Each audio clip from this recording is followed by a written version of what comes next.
The year is 87039, new nonlinear time.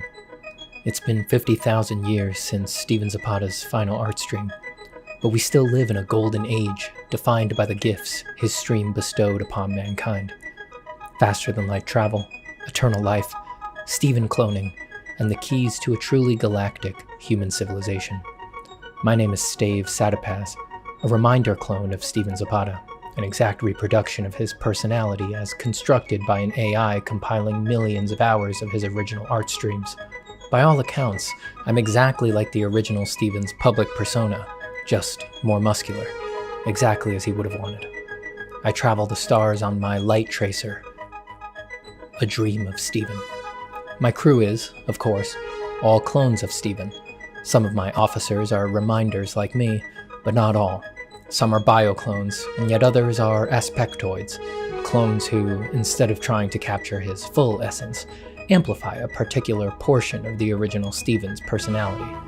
We've spent hundreds of years drawing, exploring, and philosophizing while snaking our way through the stars, spreading the good word of design.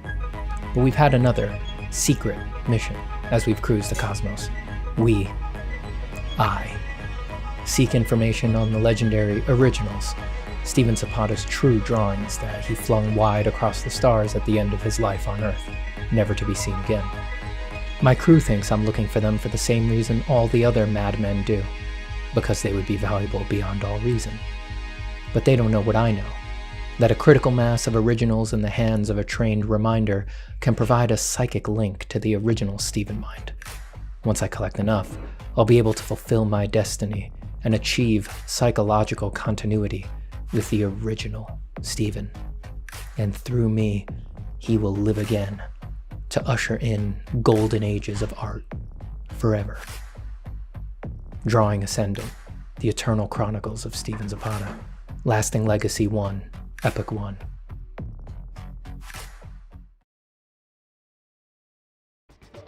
Who's that, Steven? It's Gamghoul Steven!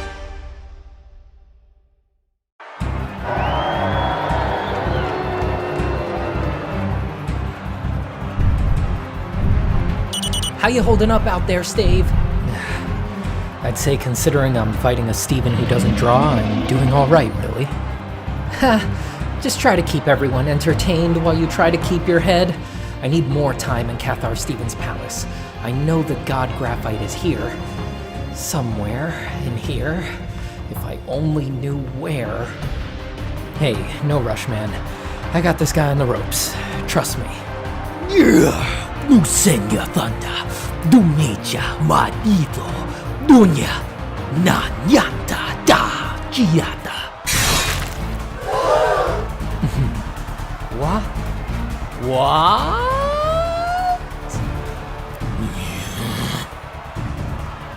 It's Incanthia, great sword of the Black Fountain.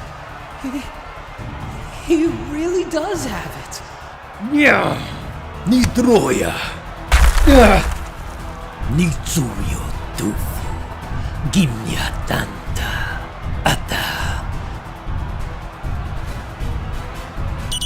This is a dream of Steven. Stave, are you there? Steven, you got to the ship. How do you get past the blockades? Nothing the dream couldn't handle. But they're on me, and we're coming in hot. I'm gonna get you out of there. Do I have clearance to murder some citizen Stevens as I strafe the arena? Soon, but not yet. Sturvin needs more time in the palace to find the god graphite. If you attack now, all the guards watching my execution will rush back to the palace to secure Cathar Steven. So give him the runaround until I get word from Sturvin. The god graphite! Finally! Oh, it's beautiful! Whoa, yes. Come to Sturvin. Hold on. No need to rush there, little Steven. You and I both know Stave wouldn't want you to get sloppy and spill any of that, would he?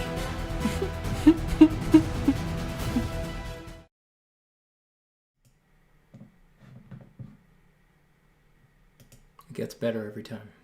It really does. That's what I've come to realize. It gets better every time. Hi, everybody. How's it going? Let me just check my levels here. Yeah, that's pretty acceptable. Pretty acceptable, I think. Hi everyone, hi Caitlin, hi Arctic Monkey, hi Keyraid, Winter Squash, Vanya, Tobias, Tarun. What's up? I was going to answer questions for a bit. I had wanted to do like a Christmas stream and things like that, but I missed my chance over the holidays. I was in no condition to be streaming. I was feeling a little under the weather, and it didn't pan out.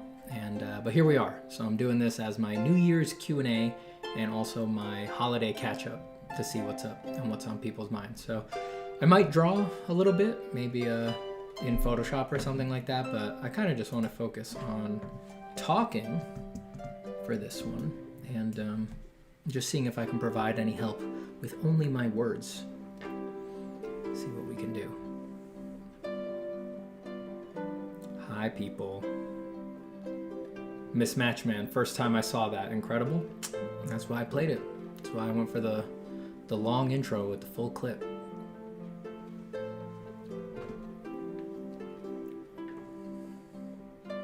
The eve of New Year's Eve? Yeah, well, that just shows you're not a citizen of the world. It's New Year's Eve in Japan, so get on board. The whole world isn't New York. I know you're not in New York. I'm just messing around. So, what's up? If anyone has questions, concerns, things that they're thinking about in their art career, wants to know or wants to muse about what the heck they're going to do, where they're going to go, or just want to pick my brain on anything in particular, I'm here for you. Just going to listen to some... I know Christmas already passed, but like I said, I didn't get to do the Christmas stream that I wanted to because my body is a broken down car at 31. Hi Felipe, what's up?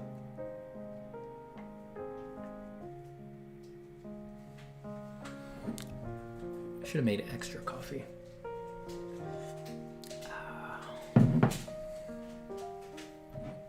How do you feel going into the new year? Oh man, I feel positive. I feel bullish personally.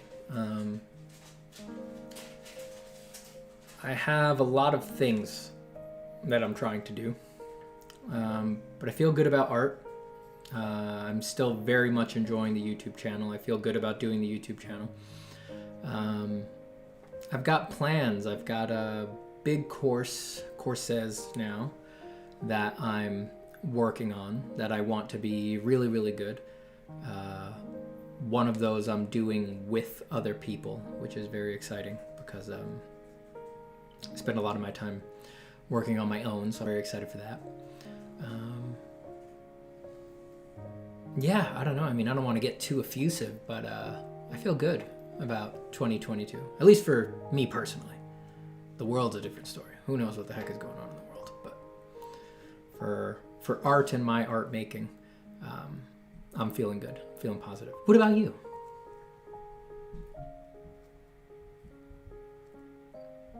What are your thoughts on contemporary and conceptual art? I think it gets a bad rap in our circles. I think like anything, there's a big body in the middle of stuff that's really mediocre. But the good stuff is quite good. The good stuff is really quite good, I think. It's not my cup of tea. I don't really like go pursue that stuff on my own or anything like that, but I've seen a bunch of it. You know, I'm a New Yorker, so the New York conceptual and contemporary art scene is pretty vast. So I've been exposed to a lot of it. I've been to a lot of shows. About as weird as you could hope for. Yeah, the good stuff's really good, I think. It's just, it's a different kind of thing a lot of the time. It's less about it's less about drawing or painting or even craftsmanship a lot of the time, and it's more about experience design. It's about creating a particular experience. And when it's done well, it works great. Any art goals for 2022? I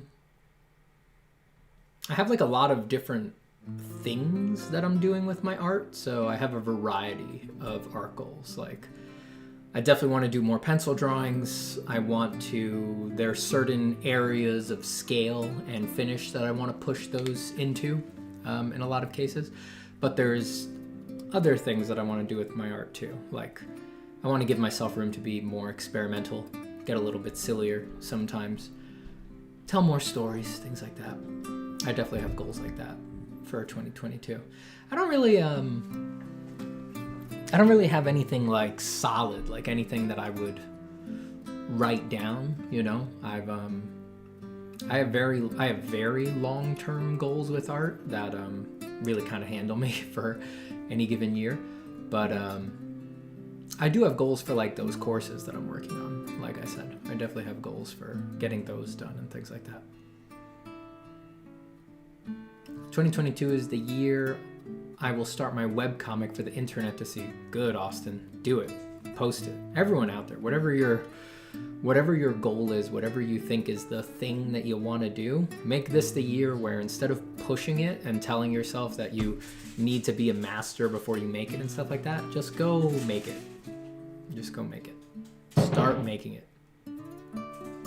Is Brainstorm still a really good art school? I would assume so. I've heard great things. I've never attended Brainstorm. I don't think so. I've made a lot of rounds in a lot of those programs and things like that, but yeah, I've never been to Brainstorm, but I would assume it's still a good school. I always hear good things. Never been. I'm trying to remember if I did a workshop there once. Maybe I took a one-day workshop or something. No, I think that was CDA, Concept Design Academy. Don't get any coffee on the paper. You know, it's inevitable at a certain point, I think. Arctic Monkey says, 2022, I will probably start posting my work and paint more, maybe even one painting a week. Definitely start posting your work. And if you're in the market for a schedule, for some sort of accountability for yourself, go for it. Painting a week, pretty respectable.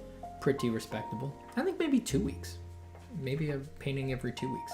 I think a painting a week can be fast for a lot of people. It may turn out that you're fast though, so.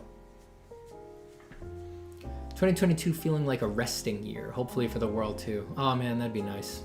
The world needs more rest, I think. I mean, I'm a very sort of high energy, high output kind of person myself, but man, rest sounds good. Rest sounds really, really good. I'm curious, around the age of 13 / start of high school, where were you in the art journey? 13, I don't really remember. I mean, I was drawing, but I don't remember any particular like character valence to the journey at that point. But very soon after that, like probably 14, 15-ish, those are my first memories of like doing improvement focused things in my classes. So I promoted myself from like doodling in my notebook margins to just behind a textbook on my desk. I was like copying anatomical plates from anatomy books. So I don't remember 13, but right after that, I was definitely I was beginning on the improvement focus mindset that dominated my life from there until I was like 25-ish, probably 24 or 25. Is it possible to learn art effectively while working a job? Absolutely. It is absolutely possible. You need to balance it. You need to find ways to make it sustainable. You need to make it regular. You have to fit it in wherever you can, but you can absolutely do it. The more precise you are with your goals, what you want out of your art, the easier that becomes. So instead of shotgunning, I always advise like get clearer on your goals. That will make it easier. Stardust Observer says, have you read All Tomorrows? I'm familiar with it. I have not read it. I think I've like jumped around one of the like YouTube audiobooks that there are for it. Cool thing, right? And what, you know, an example of just like, don't let anything get in your way. Just make the thing. And look, it can blow up. What conceptual pieces do you like? Oh, God. I forget the artist's name, but I think my favorite I ever saw was Event of a Thread. D, that's what that was. Who's the artist? I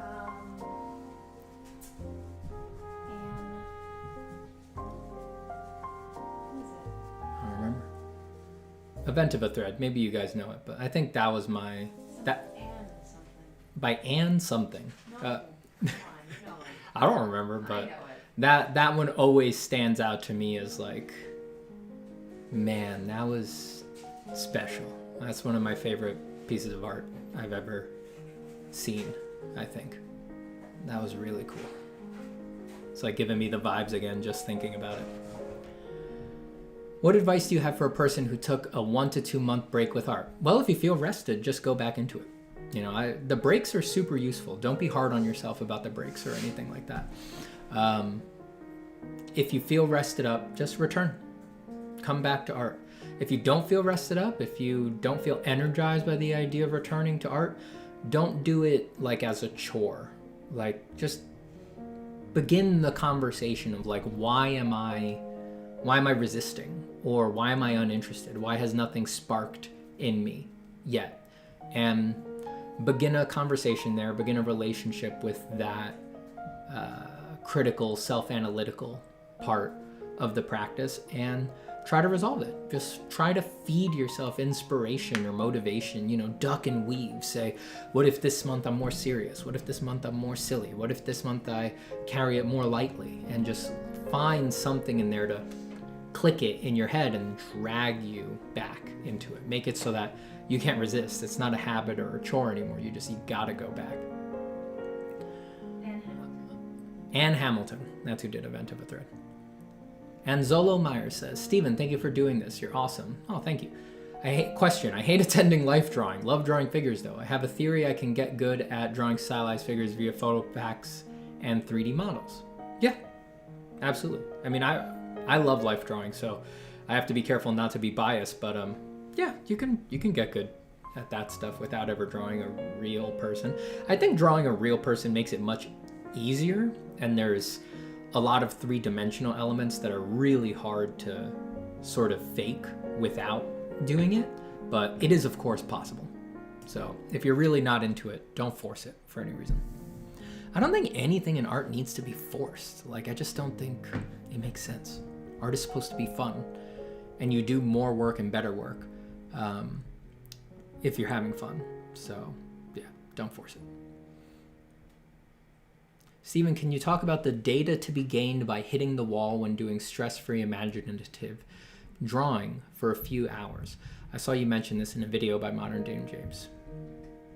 Can you talk about the data to be gained by hitting the wall when doing stress-free imaginative drawing for a few hours? Well,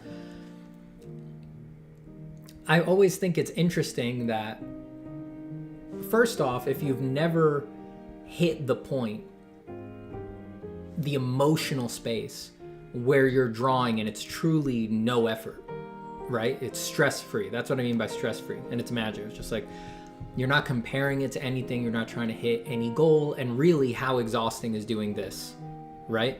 When you hit the wall there, sometimes you hit the wall because you've been doing that for 6 hours and you're just exhausted, right? You've been sitting for way too long. You need to go do something else. That's one thing. But it's interesting to hit that zone and encounter early on, before you're exhausted, like an hour and 2 hours in, right? The assault that your mind puts up to try to get you to break free from that perfectly contented place, right? That's the data that I'm talking about. Why is it that you find it necessary to tear down this space or tell yourself this whole narrative about why it's not good enough or what other thing you're supposed to be doing instead, etc., etc., etc.? I think that edge, that liminal space sort of reveals to you all of your mind's natural inclinations and gives you a laboratory to dissect them and try to fix them. Thank you, Anzolo. You have a great new year too. Go back up here. How do you deal with the anxiety of having a career as uncertain as art? Personally, I don't know where will I study because I don't have many options or what type of artist I'll become. Next, I want to try doing some visual storytelling, maybe publish some storyboards on Instagram. I won't lie to you, the uncertainty is difficult. And when I say difficult, I mean extremely difficult. How do you deal with the anxiety? You learn. You know, I think for most artists, they need to go through a brutal process of self-reflection and finding out what kind of stressor and worrier they are, and developing really robust tools for dealing with that. And there's some artists who just don't experience that stuff, right? Some artists just don't get anxiety. They have a healthy mindset all the way through from beginning to end. But most artists don't. Most artists don't have that. And they do struggle. And I think that that's one of the reasons that so few people really get really good. Because people think it's just about the grind, or hope it's just about the grind. And when you've been doing it for maybe a couple years and the grind starts giving you diminishing returns and the importance of the mental battle escalates, I think a lot of people hit that point and they're like, this isn't what I frickin' signed up for, and then they bail, right? And they just gained a bit of their potential. But yeah, most people don't expect how much of the combat is mental. And the people who either did expect it or are willing to accept it when it comes, there's great returns on the other side. I wish I had good answers that are quick and pithy, but if you really want, just look at my YouTube channel. Just look back in the archives. I mean, I've hundreds of videos, well, not hundreds, but over 100 videos, and most of them deal with the anxiety of being an artist from many different angles. Tarun says, I'm starting with art, made due to inclination after seeing some other artists' work, but I also enjoy when I draw. Any advice for me? Just focus on your enjoyment. Just focus on your enjoyment. Grow your enjoyment before anything else. Tobias says, goals for 2022. Become a patron. Oh, that's sweet. Try out some classes, courses. Pick and stick to an art project and see it through. Yes, do that last part for sure. That last part is so important. Picking and sticking to a project is one of the most important skill sets that artists can have. And it's weird how the online art system doesn't train it really, or doesn't emphasize it. So definitely focus on that. Caitlin says, have you ever done a mural? Are you much of a painter? Well, I do. I paint. I like painting. I've used a bunch of different mediums, and certainly the way I use digital is still all painting chops. But I've never done a mural. I've had some people ask me or want to do one with me and stuff like that, but I just don't really feel inclined. It doesn't really super interest me, if I'm honest. Hey, Steve, saw you yesterday. Did I see you again? Yeah. Amanda says, I have a full-time job and I'm married, but currently I want to change my career and become a professional character design concept artist for games. What would you suggest me to do first? Get into a community. That's the most important thing. If you really haven't done anything else off the bat, take a soul vow that you will never give up the fun, right?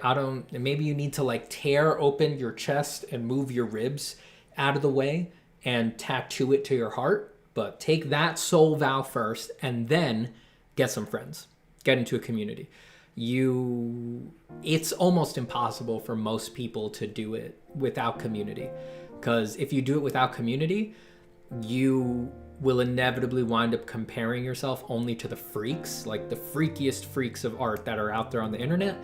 You'll look at their art every day, you'll listen to all of their interviews, and they're all weirdos. They're all total weirdos, totally aberrant. Just unlike most people, and they will confuse you to no end, and it'll be shooting yourself in the foot. You need real down-to-earth buds that you can make art with and that you can draw next to. I think that's the best thing to start with. Steve, what do you think about the Chomsky idea of language as a way of thinking more than a way of communicating? I'm not familiar with Chomsky in any real sense, so I don't know.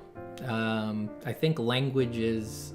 I think I agree with the idea that the breadth of your language sort of defines the nature of the thoughts you can have, if that's what you're getting at. Like, yeah, if you have very limited language capabilities, it's sort of like makes it harder to have a certain level of thought. I feel like that's probably true, because I feel like I've experienced growth in that in my own personal life, you know? Steven, name your favorite stop motion film. Oh man, I'll put it in the chat, but oh no, I gotta go look for it. Give me a second. I just looked for this the other day and I already forgot what it's called. Like, come on.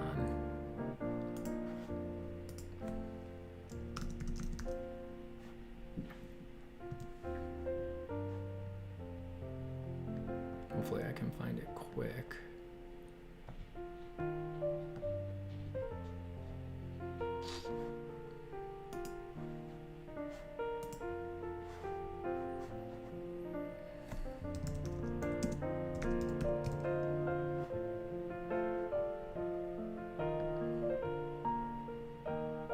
Oh my god, why do I always forget the name of this thing?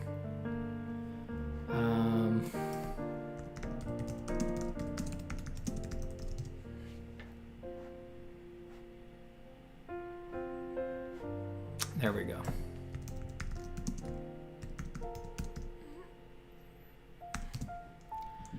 And yeah, that'll do it. My favorite stop motion film is Mound by Alison Shulnick. I'll put a link to the YouTube video for that in the chat. Enjoy. Have a good night. Happy New Year.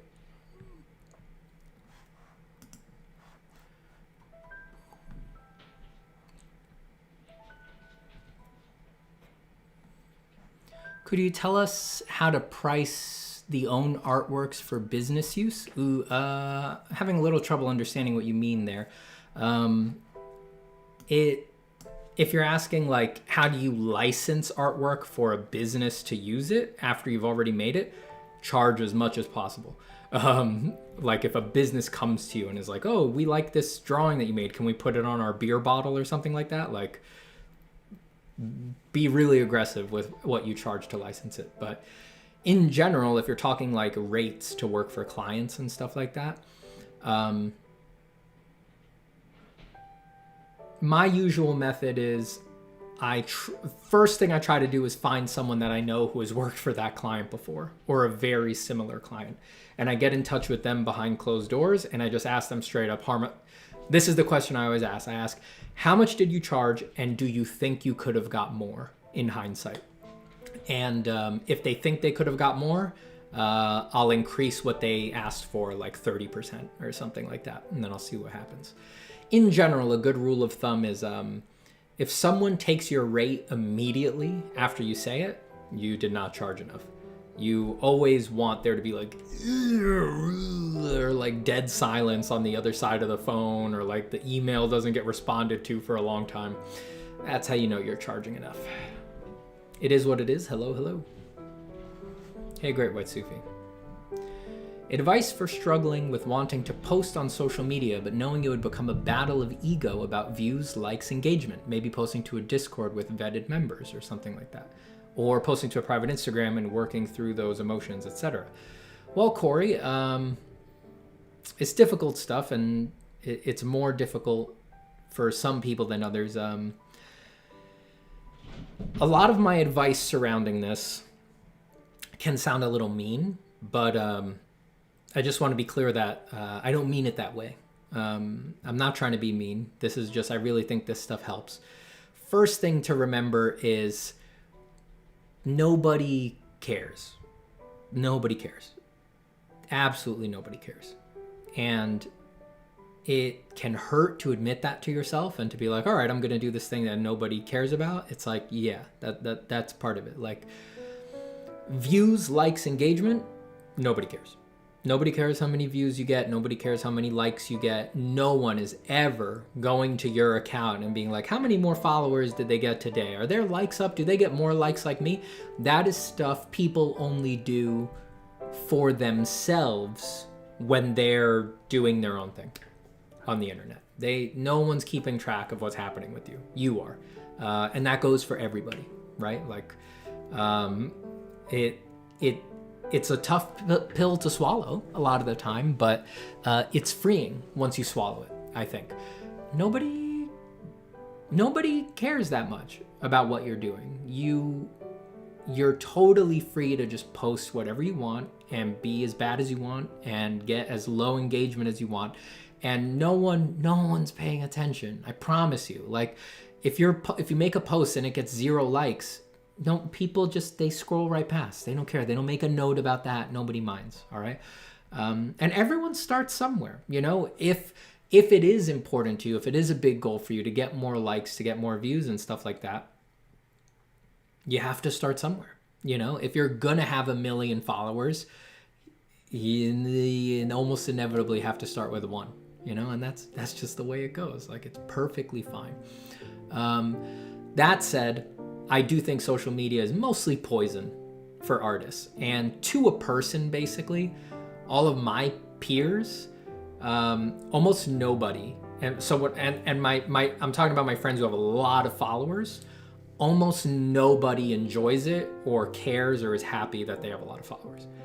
They all, in getting all of those followers, have again been like, oh, this is poison, and they just use it as business. They're just like, well, I can't delete it because it's a platform and it's just to promote, and they're out. They're emotionally checked out. So don't waste too much of your life energy worrying about something that's just gonna go that way anyway, right?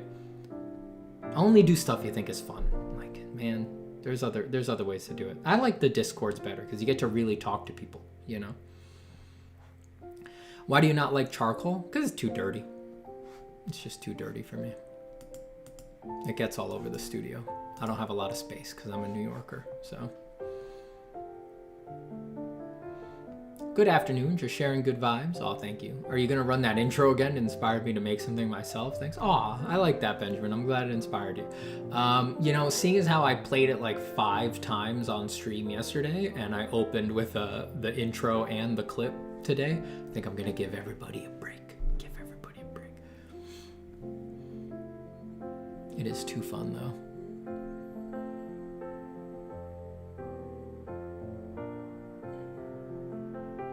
No problem, Winter Squash. Max Luberick says, do you have a favorite drawing trick that just happens when you execute it? Do I have a favorite drawing trick?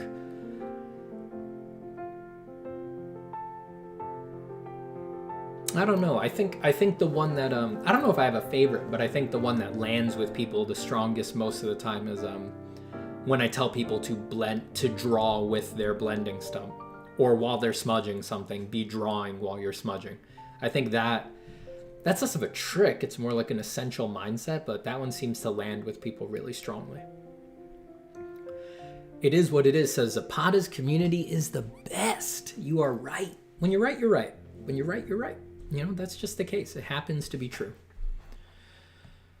Emoji A says, do you consider yourself a weirdo? Oh my God. I'm deeply weird.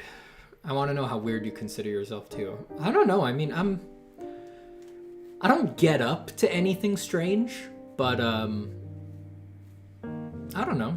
I think I'm pretty out there. I think if I'm perfectly honest, I think I'm pretty out there. Yeah, I don't know. I mean, thank God I have my wife. That's all I'll say. My wife is like, I can give her all of me, you know, like how annoying I am, how arrogant I am, how I like to use words, running my mouth too much, my mercurialness, everything about me. Thank God for her. She's like the only person I have in my life who like, they can deal with the weird, you know?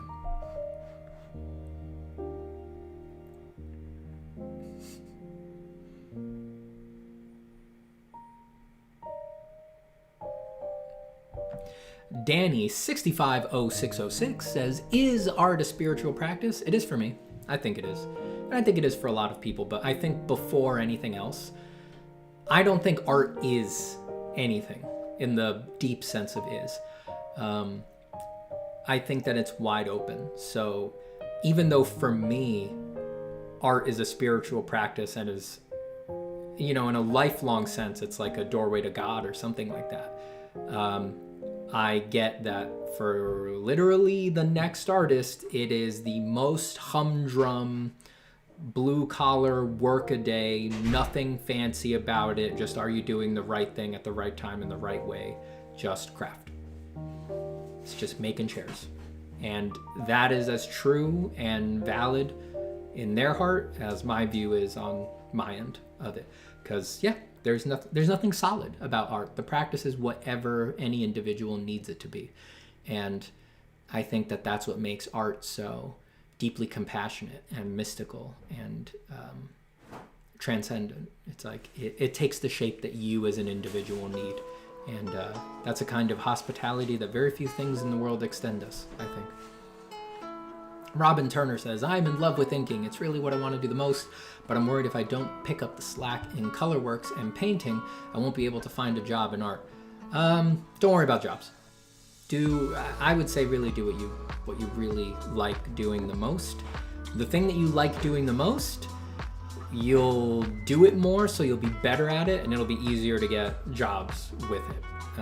If you just aim towards a job, art jobs are so cloudy that they're really just like being handed from friend to friend a lot of the time. And in the time that it takes you to break into that, a lot of the times that job is gone. A computer replaced it, or it's just less necessary. This is trends, these industries, man. Like the art jobs seem to come and go. They last like a couple decades and then something wipes them out. And then there's a new art job. So unfortunately, a couple decades is how long it takes to get good, man. So don't worry about the jobs. Art's not easy, I would look inside, do what you love instead.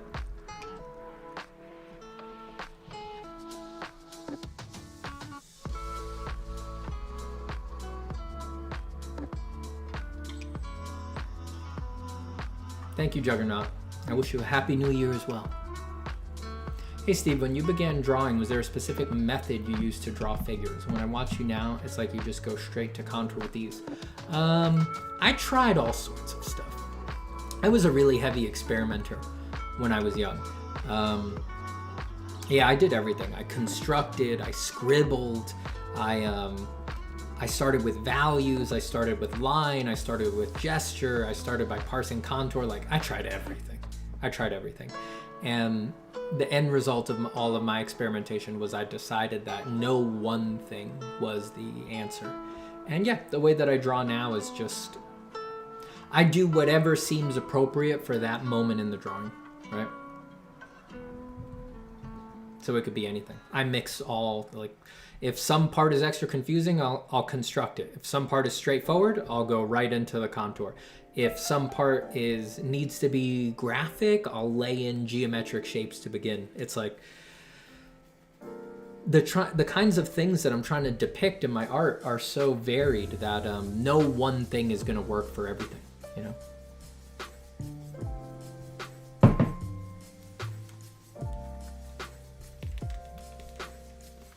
Cosimo says, hi Steven, are you familiar with non-dual meditation? Do you try to draw in a non-dual state, or do you rather maintain a dual division between you and the drawing? I am familiar with non-dual thinking and non-dual meditation. When I'm drawing, I don't try to do anything. That's what I don't sit at the drawing board and be like, all right, I'm going to actively try to feel non-dual. Wow, what does that even mean, right? To feel non-dual as I draw. That just sounds like a recipe for frustration. I just sit and I draw, and that's it.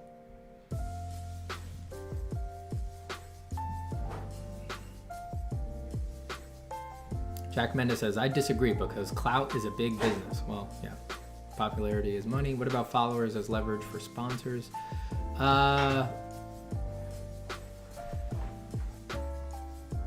Well, it depends what you guys, like Great White Sufi and Jack Mendes, it depends what parts of art you guys are looking at. Like followers as leverage for sponsors, like art people don't get a lot of sponsors, right? If you want sponsors on like Instagram or something like that, you should go to the gym and hold up your protein shaker bottle and photographs as much as you can. That'll get you more sponsors. Artists don't really get sponsors. And Jack, when you say I disagree, clout is a big business, popularity is money, depends what kind of artist you are. I mean, I know lots of artists with tons of followers who can't get jobs. So popularity doesn't necessarily translate to jobs, but popularity might translate to, you know, monetizing through Patreon or something like that. It depends. It depends what your particular art business model is. But there's a weird thing in the world right now where people think art is supposed to be free or at least dirt cheap. So popularity really doesn't go a long way in the current art world. Being shrewd and cunning goes a long way in the current art world. Yash says, hey there, Steven. Remember me from yesterday? I'll be honest, no. But hey! Drawing Illustration Art says... Whoa, my chat jumped. Give me a second.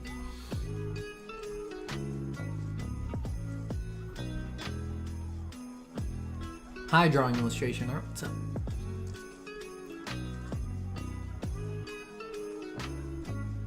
Yeah, Corey, just try to take the pressure off on the social media stuff. I think if you let it expand out as this sort of big thing where it's like people are keeping track of you and it's like a bad thing if things go wrong or you don't get a lot of likes, I'll bet everything that that's not true, right? Nobody cares if things go wrong for you on social media. And it's, people just forget, they leave it behind. And if you find a way to do it for fun and you have fun while doing it, that will lead to good things. And people will only remember the good parts. People will only remember the things that you had fun doing and that were good. People don't really remember the bad. Hugalindo says, hi Steven, how's it going? I'm doing good. What's up? Casualty says, what's the psychology behind canvas flipping? Mistakes become blatantly obvious. Does this have to do with right or left-hand dominance? If so, do opposite-handed people see a drawing all whacked out? No, I don't think I don't think it's any of that. Your brain just gets used to what it's seeing, and yeah, I think it's that simple. Just the longer you stare at something, the more you take it for granted or accept what it is. And then when you flip it, your brain's like, whoop, gotta reanalyze it, and so it sees it fresh and it catches the mistakes. It's like you ever hear, you ever have a pop song, you haven't heard it before, you hear it for the first time, you're like, what is this crap? But then you hear it 500 times at the store, at the gas station, on the radio, and now you're like, oh man, this song's great. It's just that. It's like you ironed out the initial impression and you've just been so exposed to it just by sheer volume that now you forget the parts that suck. You're just like, it's fine. It's the same thing happening. You know, if the refresh rate of your eyeballs is 120 frames per second, you're becoming refamiliarized with the drawing as you're working on it 120 times per second. So you really quickly just start telling yourself, it's okay, it's okay, it's okay. Flipping it just fights that. I don't know, there might be some left brain, right brain thing going on there, but even if it is, it doesn't make a big difference or anything like that. It doesn't matter. Hey Sean, what's up? How you doing, man? Noodle says you look like a Giga Chad.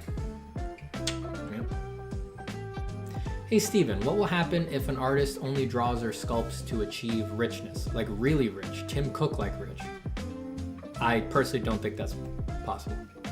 Art is not valued like that right now. And art probably takes too long to make to do that at this point. If the richest artists don't really do that.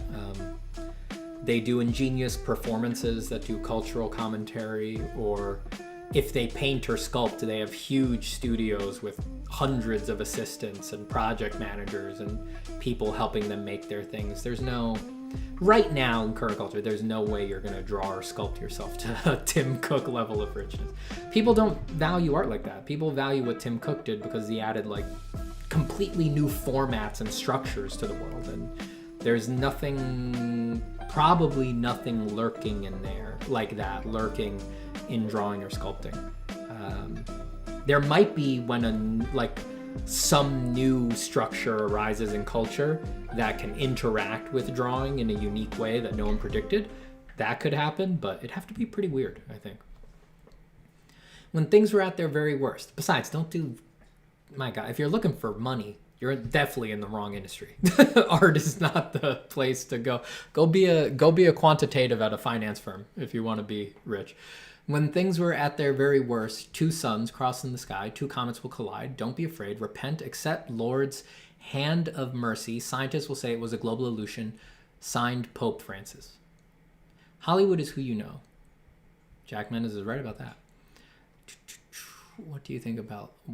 Kirad says, what do you think about lead holders? Is it any different from a properly sharpened pencil? I don't think so. Some people prefer them because they seem to be easier to sharpen on the go than a regular pencil, but I don't detect a real difference. How can I become more introspective? It's so difficult for me to turn off everything and just think about life. I would just recommend trying basic meditation instructions. I think they've been around for a long time and they work for most people. You don't need to buy into any mumbo jumbo or anything like that, and you don't need to achieve anything. I think it's just making a habit out of sitting for even just 5 minutes. It is amazing the difference that sitting down for 5 minutes in a space where you just said, all I'm doing in these 5 minutes is giving myself a complete break.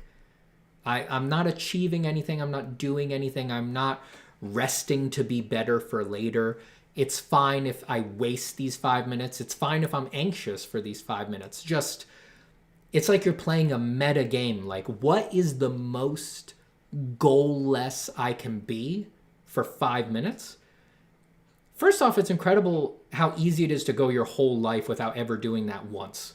It's pretty messed up, I think, that our culture and our worlding makes it easy to miss that, to never do that, to go from cradle to the grave, not having done that even once. And then, yeah, even doing it for 5 minutes, not even every day, it is insane how the profound difference it can have on your life and the way that you experience things. It's not, and it's not, like I said, it's not mumbo jumbo-y, and it's also not deep. It's actually very shallow. It's very, very shallow, and it's very simple.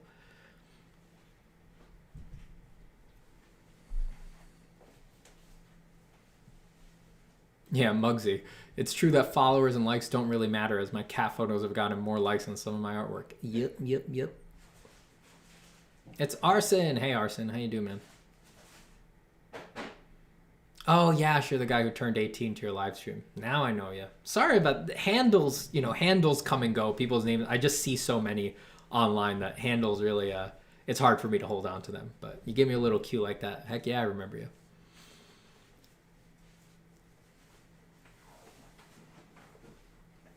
Obsidian Grove. What's up, man? How you doing? What are your plans, goals for this next year, Steven? Sorry if you answered this already. I don't really... Let me see. If I had to try to concretize my plans. Well, I'm going to keep doing the workshops. I really like doing the workshops. I'm going to do more workshops in the new year. My concrete, really big goals mostly have to do with courses that I'm working on. I'm working on my Principles of Design course, which is a beast. And I'm also trying to do a course where I just dump everything I know about pencil drawing. Might be a good name for that course, something like that. Just dump everything that I've learned about, like, here's how pencil works, here's how paper works, here's what pencils can do, here's what they can't do, here's how I think about them. I want to make that as well in 2022. The art itself, it's like, I don't need to put any goals on it. I really don't think. It's like, I know this is weird to say, but it's like, I don't need them to make me more ambitious or to want to do better. Like, I've sort of made peace with myself, and I just trust myself. Like, how long have I been doing this? And I've seen my behavior and my discipline year after year after year after year. I just don't worry anymore. Like, I don't need a New Year's resolution. I know I will always be running the complex Zen program of trying to do my best drawing. And I'll come up with new machinations, new techniques, new tricks. I'll come up with all sorts of weird stuff, and I'll always be pushing it, you know? I never really sit on my laurels with that stuff. I've always wanted to get better and better and better at that. I don't really need a goal for that. Thank you, Ben Huckle. Glad you like the content.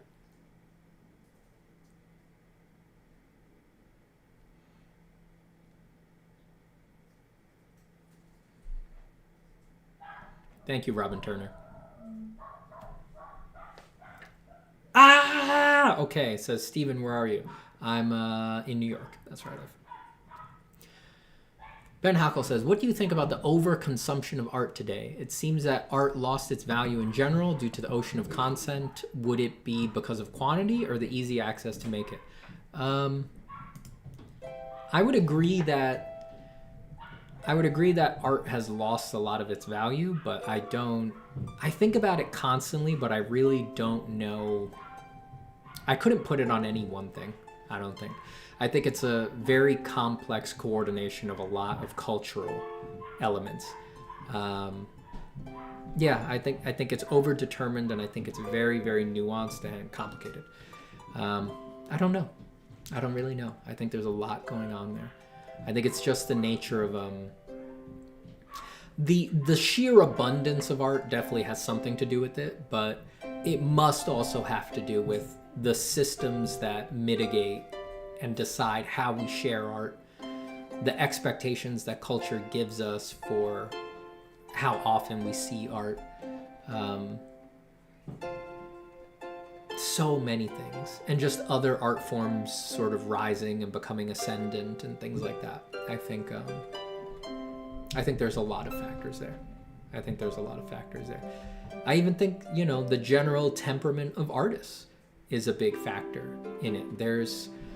I think very few people would disagree with me on this. There is a tendency amongst artists, it's like a self-selecting set of people who are scared and worried and often suffer from low self-esteem and don't value themselves very well. So we've all been together holding hands in a chorus line telling the world, we're cheap, we can't do good, please give us a chance. Like, we've been acting like babies for decades, and the world caught on.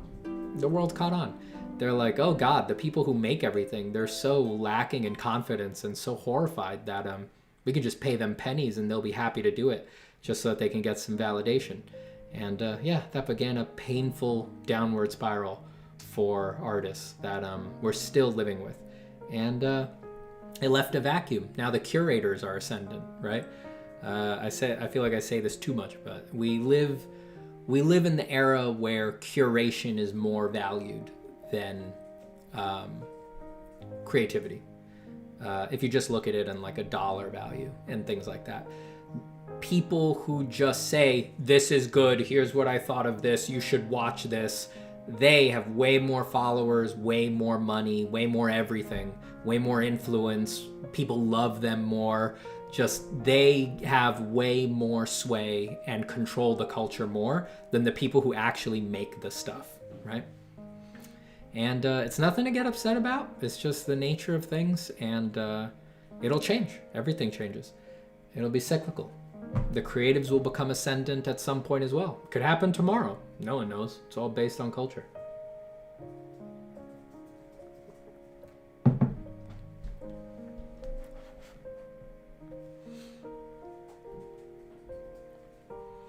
Corey says, random question. Have you heard about the new telescope they launched that can see life on planets and back to the Big Bang? It's a crazy, exciting, wild time to be alive. Yeah, the James Webb. Very excited. Can't wait to see what comes out of that. Let's get some exoplanets. Let's get them. Let's remember how small we are in this little rock. Love the James Webb. Benjamin Lyon says, joining a community Joining a community has been the most overlooked advice given to me. My art journey adopted a scenic route since I've reached out. Loving the heightened passion, shared narratives, and progress. Yep. Yes.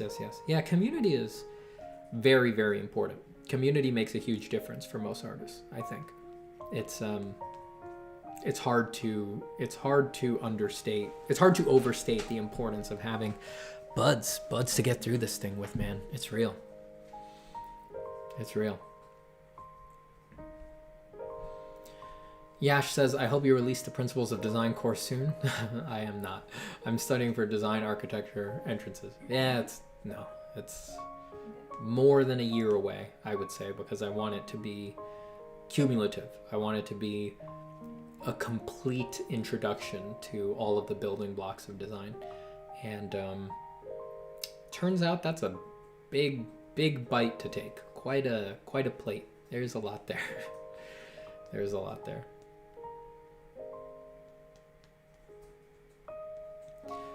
But at the end, creativity is still more interesting than everything for me. Yeah, for me too. That's why I don't care.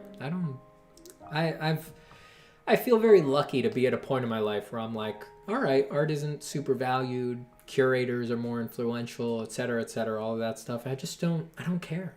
You know, I love creativity and I love art and I charge a lot. So I'm good. I just wish everybody else would get out of it. I wish everybody else would get out of the funk. For the love of God, people, once you get your skills up and you start going into jobs, you need to talk to people. You need to get on phone calls with people and ask them how much they charged and then double it and then ask for that. Charge more. My goodness.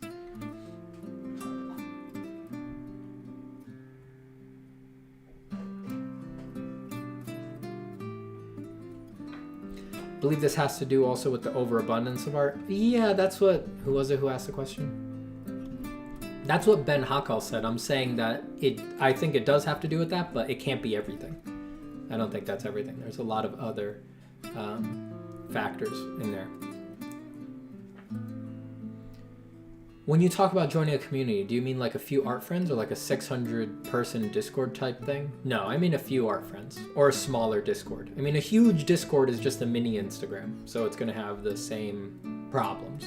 Well, similar-ish, not the same, because it's a different system. But yeah, you need a cohort.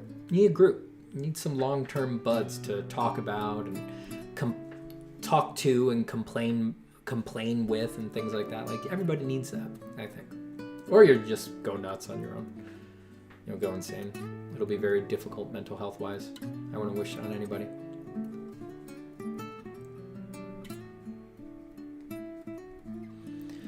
Anzolo says, I think that idea that everything could change is really wise, even if it seems banal. I always think we are leaving the golden age of something, TV, old web, and entering a new golden age. Yeah, I mean, it might be. The difficult thing with these what are going to be historical questions, right, is that we don't know. We'll know in hindsight, right? We weirdly don't understand what we're living through right now, right?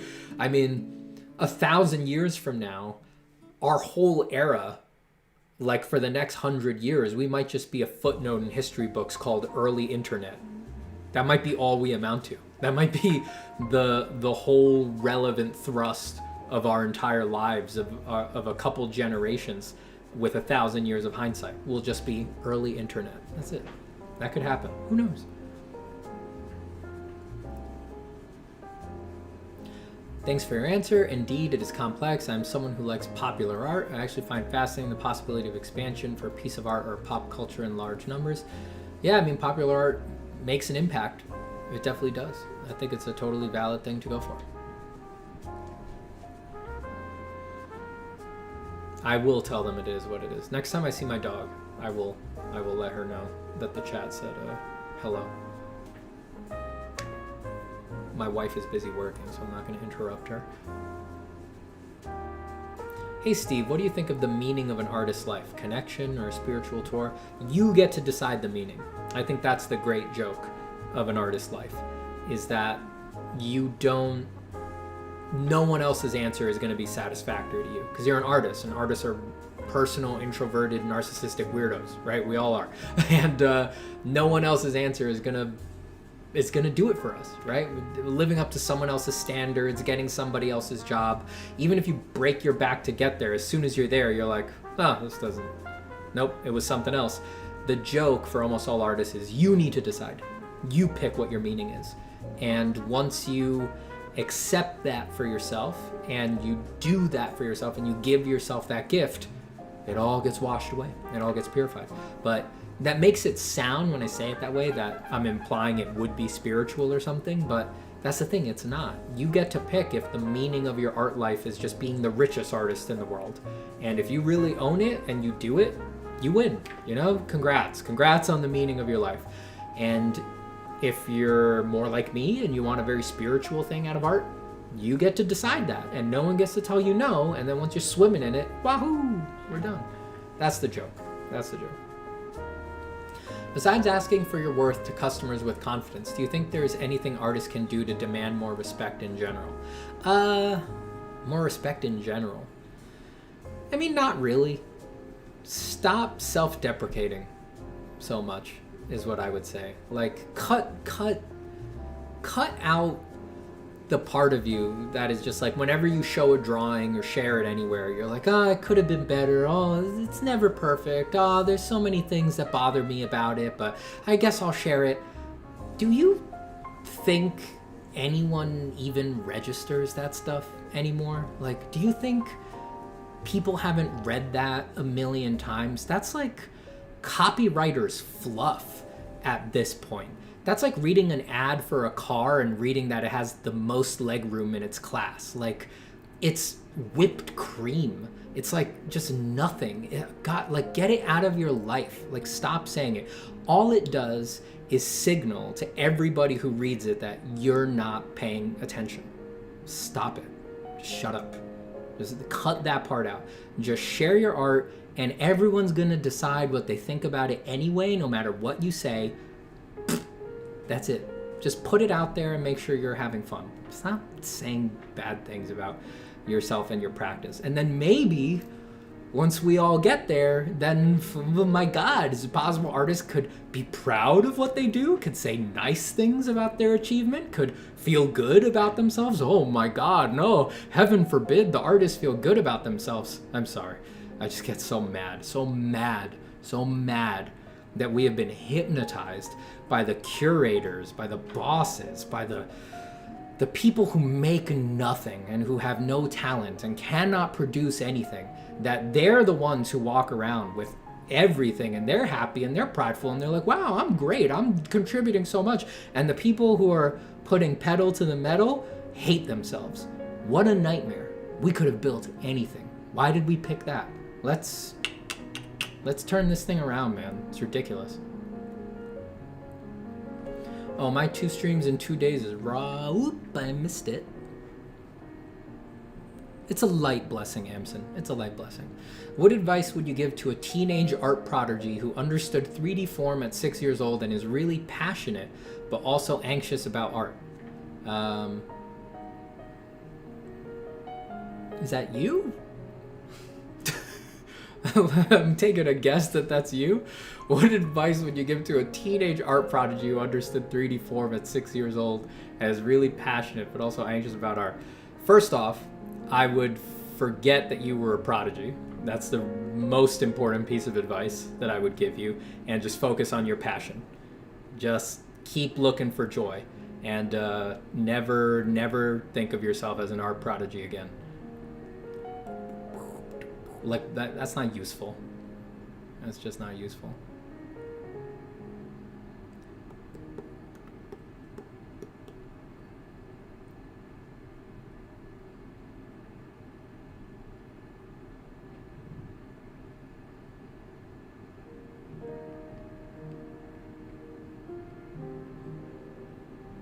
I have a hard time making friends. It is hard. It is hard. Light Lawliet says, had no luck so far with online friends. I think that's why Discord's promising, because you can talk to people, you know? You can get in those voice chats. I know it's hard, but Hey Steve, will the meta change artist career life? The meta? Oh, the metaverse? I don't know how I feel about all that stuff. I don't know. I don't trust anything that just looks like another market, you know, like everything that shows up on the art scene that right away it puts its best foot forward and its best foot is money. It's like, it's just gonna be the same old thing. Same old thing. Viscera says, hey, late on stream. What's up, Viscera? Happy holidays. Happy New Year's, everybody. What if my art life meaning is to just get in the industry just because my whole family is full of high talented people who haven't gotten the chance to get there? Is that an honest goal? It is, but by definition, it's short-sighted, right? Once you get into the industry, what happens then? I really worry about the amount of young people that I meet that base all of their self-worth on the validation of getting into the industry. It makes me laugh. I'm like, if you're hoping that there's people out there willing to take advantage of your creativity by paying you less than you're worth for it, there's plenty of that. You'll get your validation. If that's what it takes for you to feel like a real person, I can guarantee you someone out there is happy to take advantage of you. So I really worry about people basing everything that they're doing off of that. You need a more long-term goal than that, by my reckoning. It's a perfectly valid goal for now, but I think you need to acknowledge that it's short-sighted. There's got to be something else going on, I think.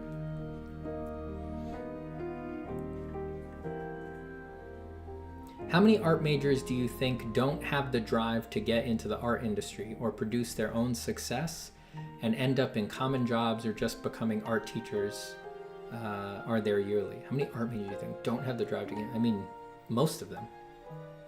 Most of them don't have the drive. But most art majors are, you know, they don't. Most art majors come from wealthy families, just to be clear. So they're not really in it like that. Like they pay a lot of lip service to it really matters to them if they get into the art industry, but not really. You know, they're doing a different thing, and bless them. You know, what's the point of coming from a wealthy background if you don't get to pursue the finer things in life? Like, that's fine. Feels good to feel good. Steven, your rants give me life. I know, I'm sorry. I get so mad. I can't help but be honest to my own detriment. So if that's what you're looking for, I'm here for you. I'm here for you, Obsidian. You know that. You know that, brother.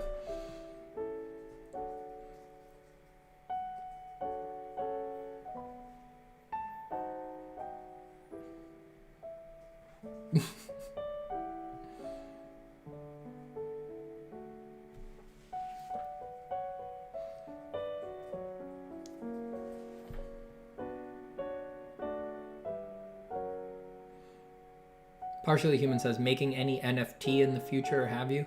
When NFTs first started, I was very confused by what they were, and I did my usual move when I'm confused by something that seems vaguely interesting, is I just do it. I just do it, because if you've ever done anything like that, you know just doing it, sort of a sloppy, quick version, is the fastest way to figure out what the heck is actually going on.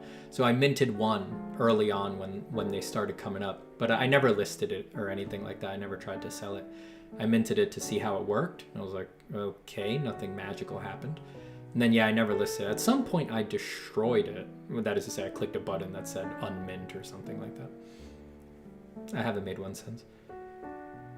Thank you, Sword Panda. Thank you. Happy New Year's to you. Theodore says, hey Stephen, what quality of draftsmanship and or rendering should a concept artist's portfolio be aiming for?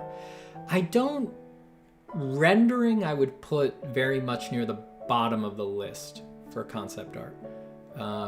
I think for concept art these days, most rendering quality should be handled by effective photo bashing. I think that will make most studios happy and most artists deeply unhappy.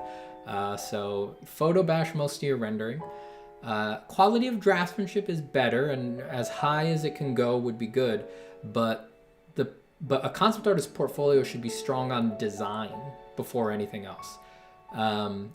If I was in an art director role, I care so much about good design that like I could read good designs into very bad drawings, and you can show me great looking draftsmanship, and if your design is ho-hum and boring, I'm like, that's just not going to get my attention, you know? Design is the thing that's lacking in most people's books. Hey, Sword Fighter. Yeah, Sword Fighter clicking right away. Got the priorities straight. I like it. Hey, Steven, regarding to your answers, I believe I really need to join in a little artist community like Discord. I think you should. I think it'd be good for most people.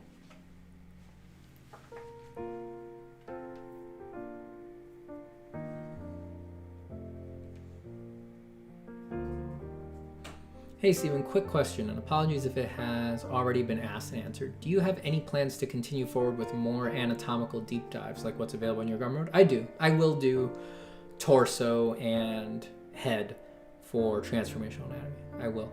I just they gotta come after I make the other courses. I love those. I mean that's some of my favorite stuff in life.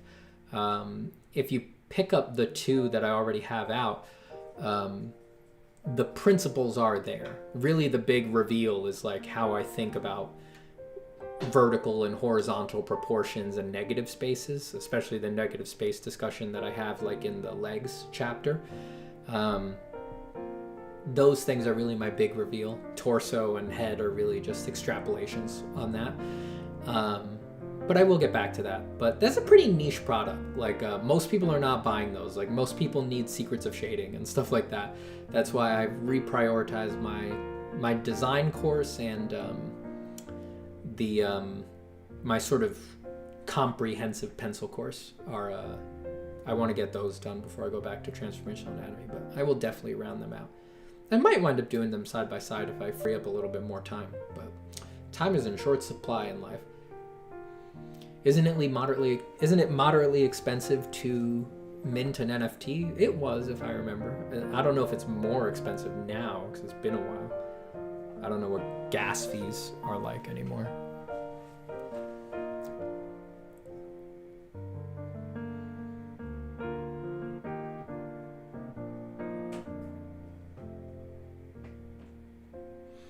Energize says, your perception of light and dark has been a great inspiration to me. Thank you. It has opened up a whole new reality. Oh, that's great. Love it. I love light and dark. Monochrome's good enough for me. I just like drawing. Do you have any general recommendations for what a comic artist should study? Happy New Year, Steven. Comic artists. I don't know. I've never done comics in any realistic sense, so it'd be a little hard. I'd check out Dave Finch's YouTube channel. I think that's probably a pretty good resource. It depends on the kind of comics too. Like, are you doing superhero stuff? Then you need anatomy. Or if you're doing different kinds of comics, then you might need everything. You might need environments. You might need clothing. Like, it really depends on the kinds of comics, you know? I think in general, I think something that would apply to most people is going deep on cinematic theory, like cinematic framing. I would start subscribing to like every channel that makes up cinematography YouTube and let that influence your drawing. I think that would probably be relevant for any kind of comic making. It's not the only thing. There's stuff you can do in comics that really doesn't have anything to do with that, but cinematic framing and composition and stuff like that, I think for most people is actually better than a lot of like art composition teaching that's out there these days. I think the cinematographers got it. They're smarter than us. They did a better job. And I think the technicalities of their job made them get much more precise about it in a lot of ways. I think painting composition discussion is sort of laughably ambiguous these days by comparison.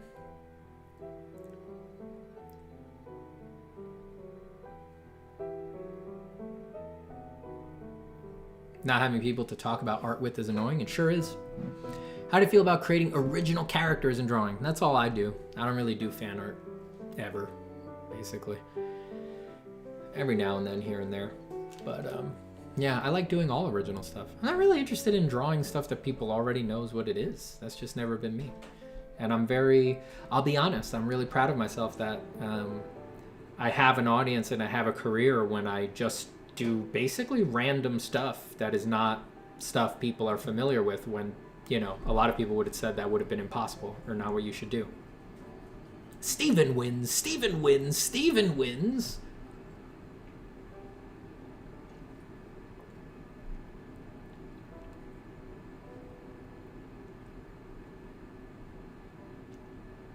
I once tagged you on a post on Instagram and you liked it. Is this because you liked the design or because I'm a fan student of yours? Truth, please.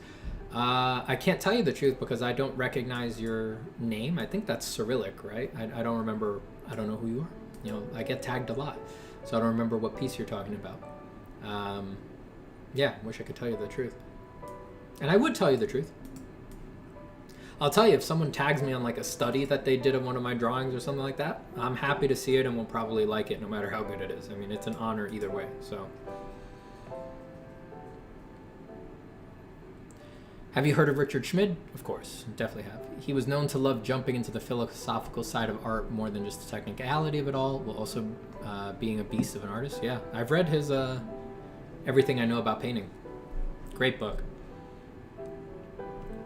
Hey Steven, are your anatomy courses on Gumroad okay for a beginner like myself? They are.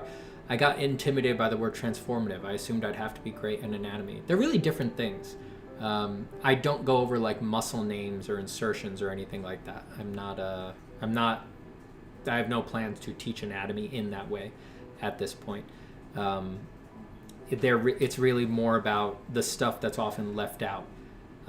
Like what makes a thick limb look like a thick limb instead of a thin limb? What makes something look very heavy? What makes something look emaciated? How do you make something look more aggressive? How do you make something look more soft? People will think I call it anatomy because it's like, you know, you're looking at the arm, right? And people will think that's anatomy always, but it's really more about shape design and things like that.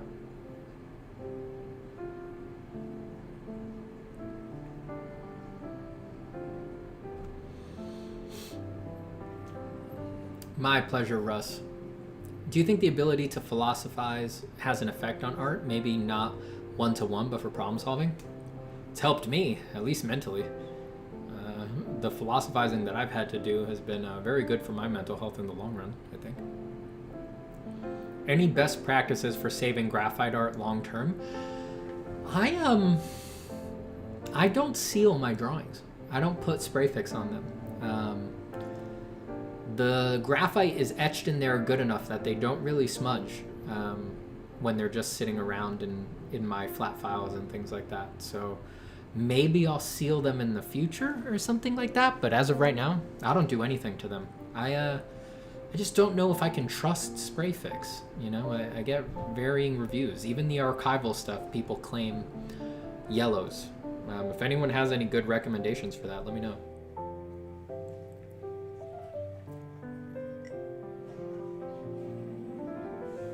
Read Making Comics, yeah, that's by Scott McCloud. I've read like half that book. It was good.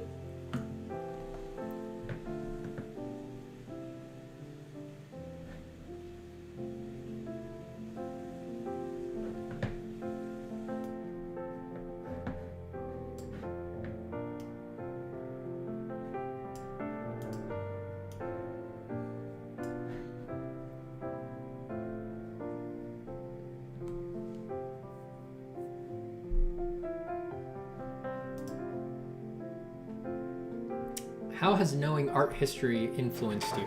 Well, I don't know enough. I don't know that much, but it's been very influential. Mostly just as a means of getting exposure to a wide variety of art that otherwise, you know, the algorithm wouldn't show you. You know, just seeing a whole variety of different art types and styles and methods and things like that. It's been very useful. I would say it's been very useful. It's also really influential, just like to remind you that everything is within context. Like, it's one thing to just look at those paintings, but when you know a little bit of the history and you see that everyone was doing everything for a very particular reason, and often like a cultural, historical reason, it sort of reminds you that, yeah, beautiful stuff does not get made at random, actually. And impactful stuff does not get made at random. It, yeah, really asks you to get your goals straight. I'll be right back. I gotta use the restroom.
Well, I gotta get up and go, whoa. All right.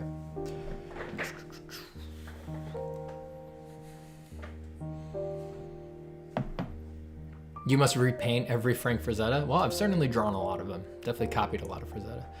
What art style you do, Steven, from young age to now? What art styles have I tried? You know, I haven't really tried many. You know,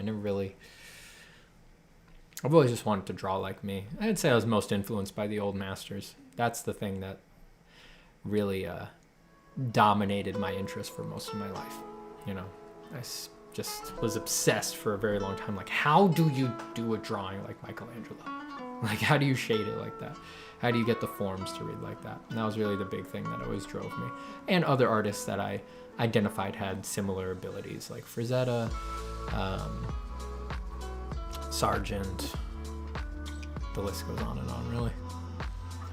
Just want to say thanks for choosing to be a speaker in the community. Seems exhausting. It's very sobering in a good way listening to what you have to say. Steven wins. My pleasure, Brand. I love talking about art. I mean, I love talking shop. That's why I do this. I've always enjoyed this.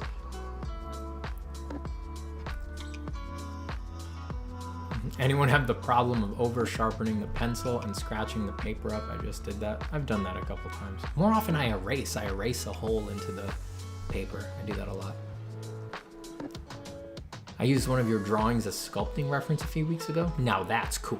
Now that's what's up. Now that's rad.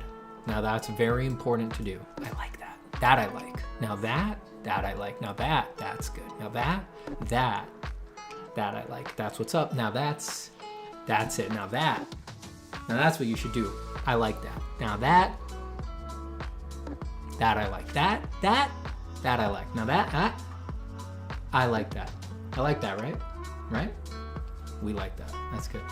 We like that a lot. I also tagged you with a study I was doing. You commented and told me to give up. JK, lol. Yeah, it doesn't sound like me. Understanding anatomy is very important in comics since clothing is basically painted on the body to enhance muscle tone. Again, if you're doing superhero comics, but there's lots of other kinds of comics. We need more courses on the anatomy of the Maximus Maximus. There's nothing but courses on the anatomy of the Maximus Maximus out there. Do you like listening to audiobooks while drawing? Does it help or take you out of the flow state? I go in, I do it a lot, but I go in cycles. I go like a few months where all I want to do is listen to music, then I go a few months where all I want to do is listen to podcasts, and then I go a few months where all I want to do is listen to audiobooks. So it goes up and down. A lot of streamers get psychologically attached to the positive reinforcement from their viewers and get stuck in a rut. Do you feel the same way about YouTube videos? I don't really care what people think about me. Like in a really edgy, like 13-year-old way. like I'm wearing like a leather vest, like outside of a 7-Eleven, and I'm smoking, and I have tousled hair. I'm like, well, I don't really care what you think about me, man. Like, that's what's going on with me. That's what's going on with me. I really, the positive reinforcement from my viewers, like,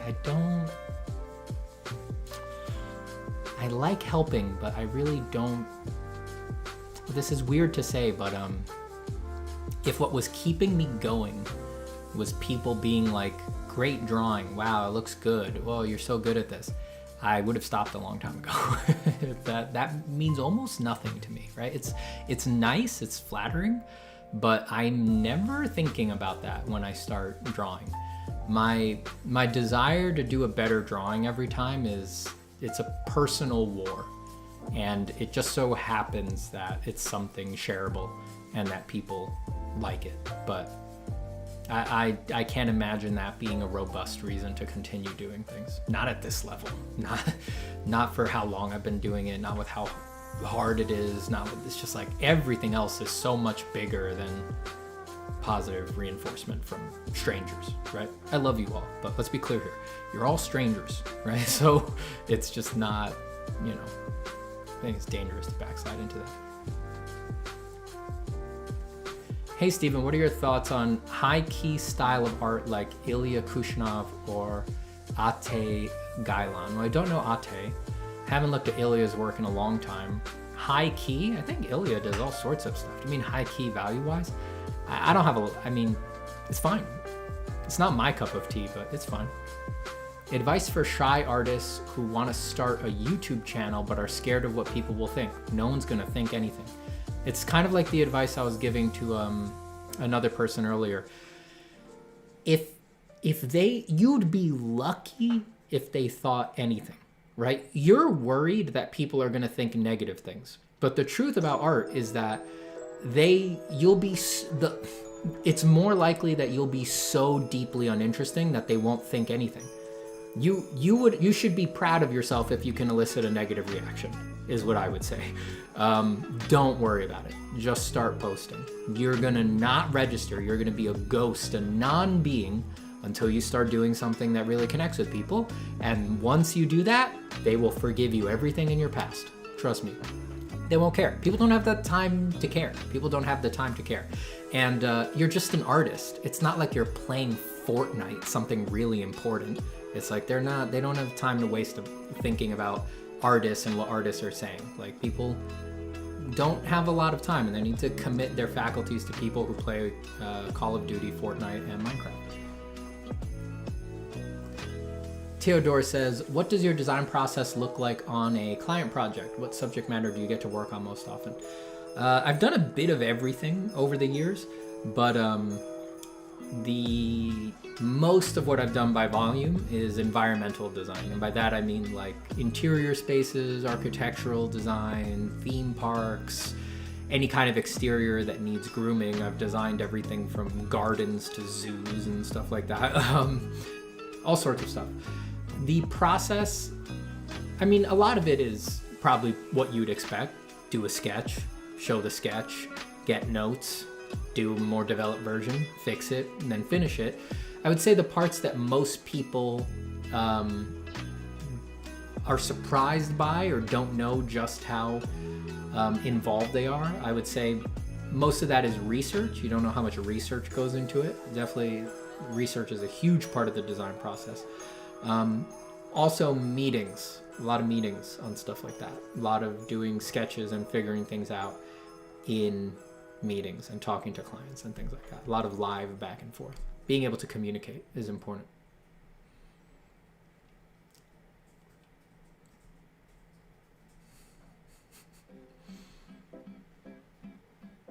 Yeah, you stun locked me with the sculpting thing. I just love when people sculpt my stuff. It's my favorite.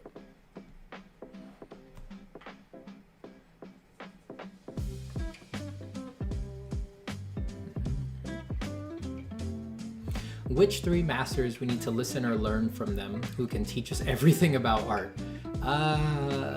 It would change with whatever your goals are, right? If your goals are similar to my goals, Who could you listen to? You probably don't need... Do you mean listen or like look at their art? I think probably drawing lessons from the Great Masters by Robert Beverly Hale. I think if you were really courageous, you could just read that book cover to cover and you'd be done. That kind of has it all in it. Maybe that and The Practice and Science of Drawing by Harold Speed. I think that one introduces a lot of interesting, borderline philosophical concepts, like about the way we see and about the way we perceive the world, that I think you could read that one and then table it. You never need to read anything else after that. Just figure everything else on your own.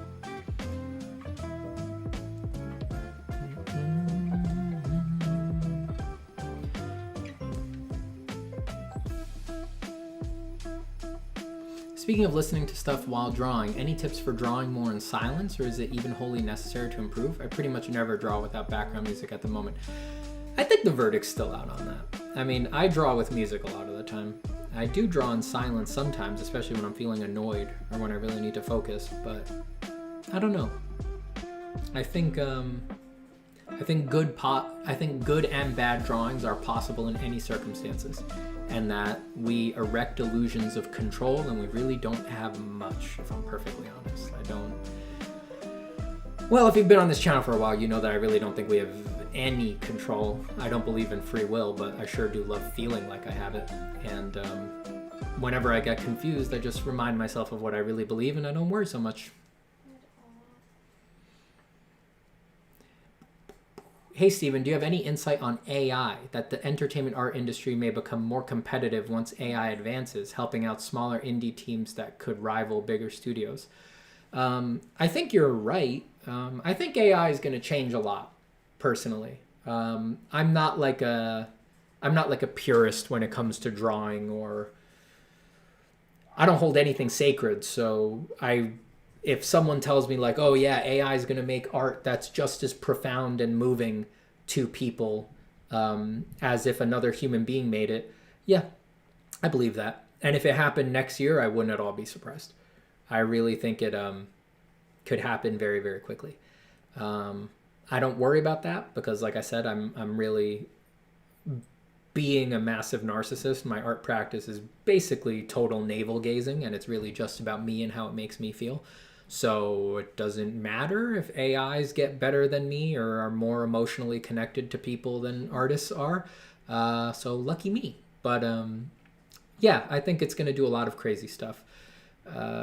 It's one of the reasons that I feel very confident spending more time talking with people and teaching people one-on-one and investing in people as a part of my career instead of just being like an industry commercial artist dog. I've been doing this enough and worked enough high-end jobs, mid-range jobs, and low-range jobs that if I'm perfectly honest, I can tell you right now, even as a highly specialized, very well-trained design professional, AI can do a lot of my job just fine. Yep. Think it's going to change the industries a lot. I really think so. Steve, you promised the truth. Is it because I only tagged you? But saying about caring is something I have as well. Most of my friends find my art strange and weird, have nothing to say. That's all right. Don't worry about them. Yeah, I'm telling you, I can't tell you if it's just because you tagged me, because I don't remember what you tagged me in. If it might be that if I could see what you're talking about, I'd be like, oh no, that was one that I actually did like, and that's why I liked it. I also think you're maybe making it too much of a big deal. Like, I'm just some guy on the internet, right? Like, does it matter why I liked it? I don't think so. I mean, you clearly like, I don't even, what did you tag me in? What did you say was it a study of one of my drawings, or just was it one of yours? I'm just some freaking guy. Don't worry about me.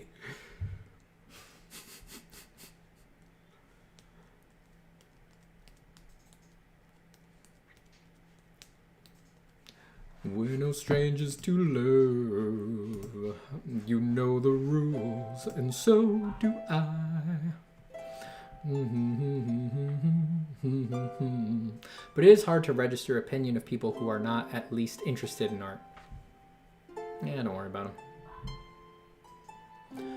Those are the people you need to not worry about. I'm going to sound like a cliche, but if you can truly make making yourself proud your priority, I think you'll enjoy it more. Do it for you. I think it's the best call in the long run. Personally, just for me personally, I think it's the best move in the long run. Looking for artists who do imaginary landscapes in graphite. Steven or anyone else, got any recommendations? Imaginary. You know, you might check out, what's his name? Check out Gray Foy. Maybe you'll like his stuff. Is that his name? It's with an A. I think he has some landscapes. Pretty sure they're graphite. Certainly imaginary.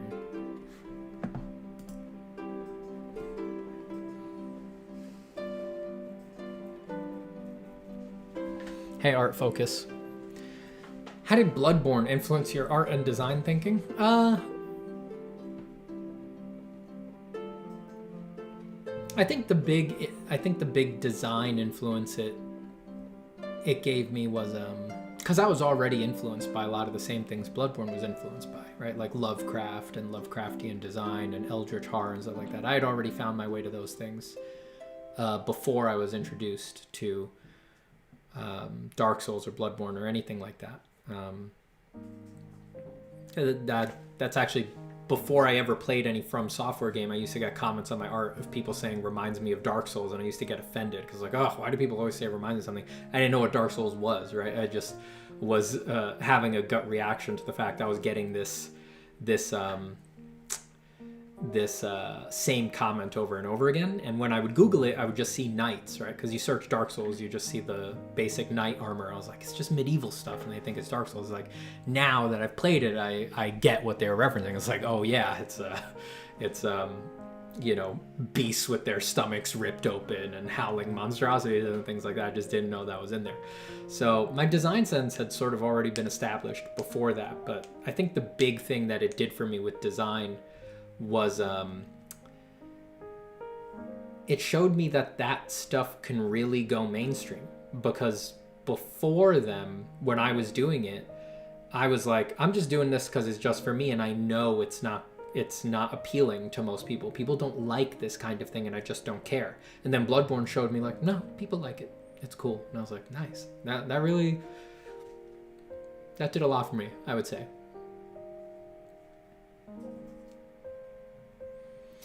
AI scares me, says T-Moz, and then Samuel says AI doesn't scare me. See, you guys can balance each other out.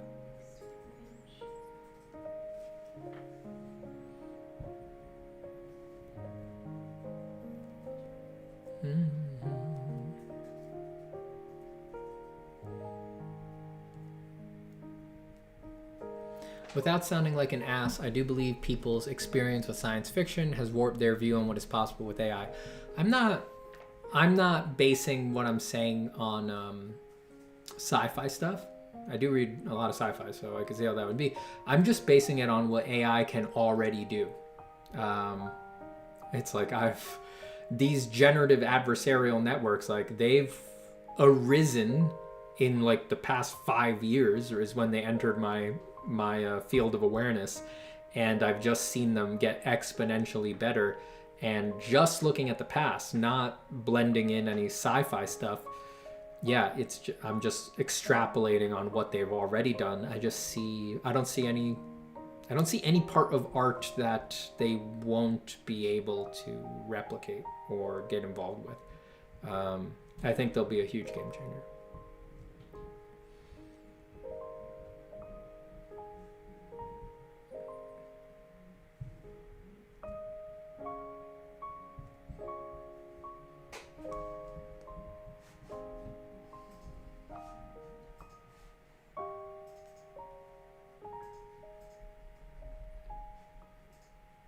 It is an original art of a dude in a rope Dude in a rope offering a skull as a gift towards the deity of art. In one of your videos, you spoke about how we, as artists, should be working towards the improvement of art. Well, I think it would be nice. I don't remember that piece. I guess it must have been a while ago or something, huh? You know what? If it was original art and I liked it, I must have actually liked it. Because usually when people tag me in original art that has nothing to do, like it's not a study of my thing, I'm like, why are you tagging me in this? It's yeah. So if I actually liked it, when that's usually a situation where I'm annoyed, I must have actually liked it. Yeah, so I'm gonna go out on a limb and say that I actually thought it was pretty good. If I know myself and that's actually what was going on there, if it wasn't good, I totally would have just been like, stop annoying me. Like that's what my tone there is usually. So it must have stood out. You probably did a good job.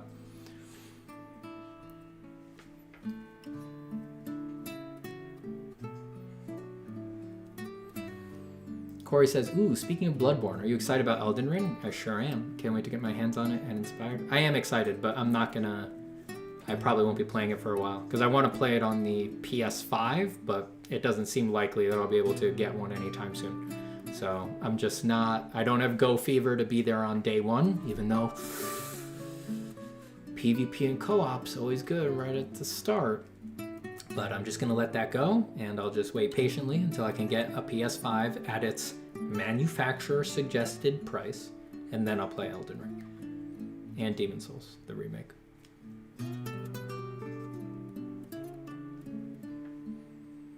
Yeah, I'm talking about the GANs. I'm talking about the generative adversarial networks. Yeah, I don't think there's much sci-fi there, you know? It's like, if you just look at what they're already doing, I think it kind of explains itself.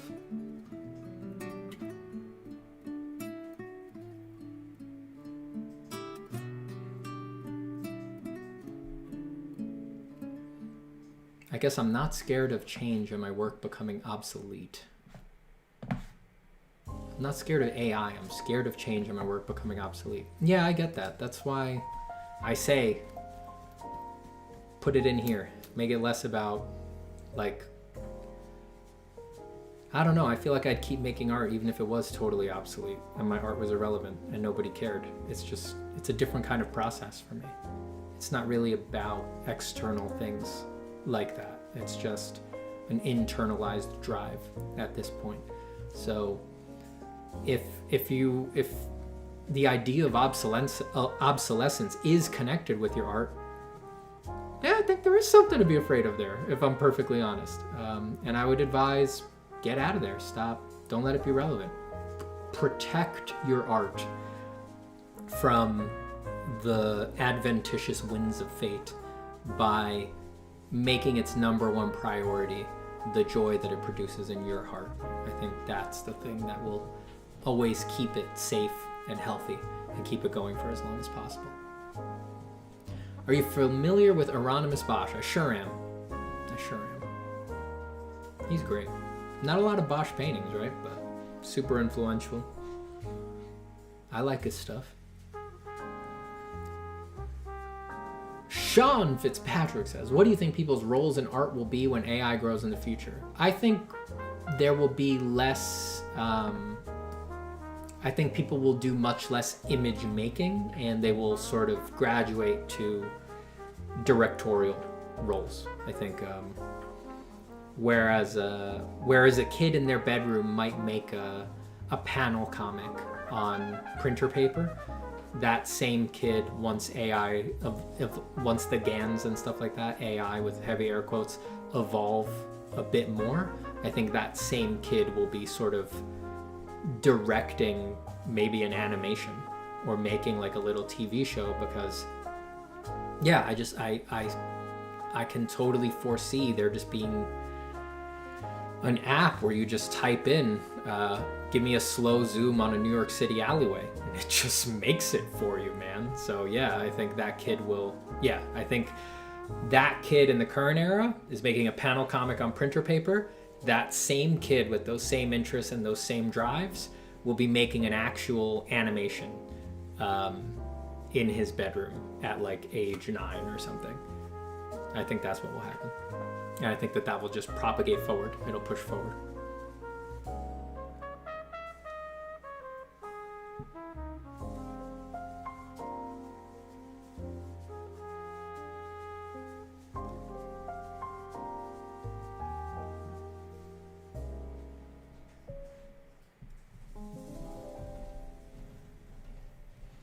Simplified goal. Make art that I find interesting to myself with no qualms or what other people think.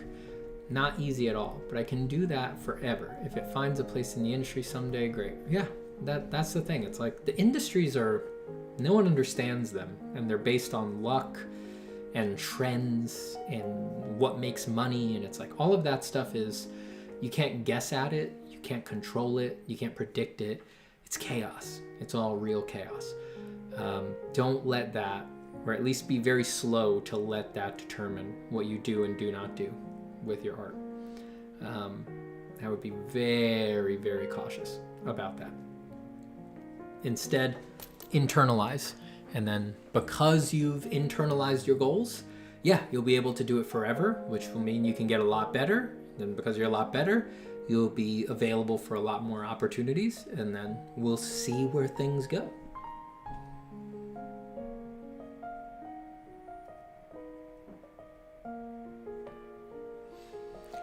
Good chat, people. Good questions. This is good. I'll stay on for a bit longer. We're coming up on 2 hours here. If you can think of anything else, hit me.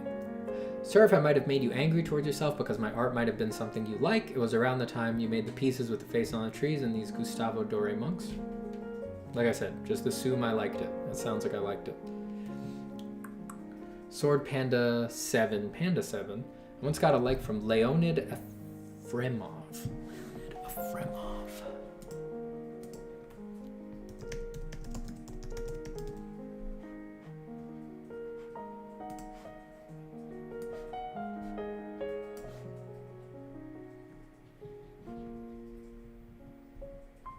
Wow. I guess that's the guy who makes those. Isn't it funny when that happens? When you hear an artist's name and you look it up and you're like, oh, that thing that I've seen forever, that's made by someone. I guess that's them. Go figure. You learn something new every day.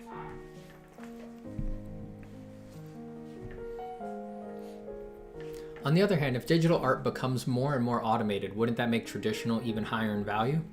It's possible, but again, I think making a prediction like that is just courting hubris. It's like the world's way too complicated to guess.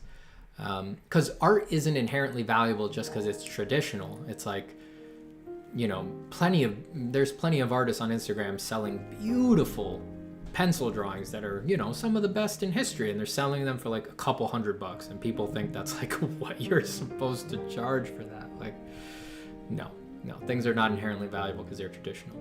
Things that are highly valued they may happen to be traditional, but there's something else going on there. They're aligned with the markets, they're aligned with culture, things like that. Would you ever want your personal work to become your job and main source of income, or do you feel you need that balance of doing environment and client-based work, even if it's not your favorite? Well, if my personal work became my job, I think that would be okay for me, because my personal work I've kept truly personal. Like, I just draw whatever I want, right? Like, I don't... if we're imagining that for it to become my main income, they would need to change, then no, I wouldn't want that. But if just what I do now were to become my main income, that'd be fine. I mean, I've worked myself to the bone to not give in to trends and influences and stuff that I don't like. So there's no friction in making the stuff that I make. And I let myself do bad things, do good things. It just doesn't, it'd be fine. You know, that would be fine. But if it had to change, then yeah, it'd probably be a problem. Do you feel you need the balance of doing environment and client-based work, even if it's not your favorite? No, I don't think you need the balance. I don't need It's nice and there's things to be learned there, but I don't need it. And I don't think anyone needs it. That's just... Why do you need the commercial side of things? It's just a way to make money. You don't need it. It's not noble or good in some way or anything like that.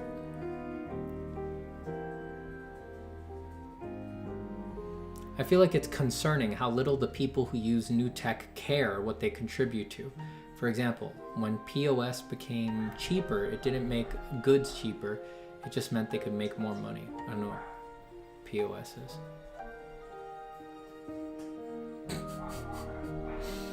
I'm laughing at the only LGG's comments there. Accidentally sending messages. I just see an AI as a super powerful self-moving hand. Like there isn't really anything behind it perceptually, just a super powerful tool that can have good or bad agents behind it. Yeah, I think that's likely. It could definitely go that way. Tanaka says, you've talked about the Souls games a couple of times now. Any other games you've played this year or are looking forward to? What have I played this year? I played Hades this year. That was good. I'm playing Doom Eternal right now. I like that a lot. What else did I play this year? Is that maybe all I played this year? I think maybe. I'm playing, played a bit of Divinity Original Sin 2. I really like that. What else did I play this year? Yeah, I think that's all I played this year. Not a heavy game year for me.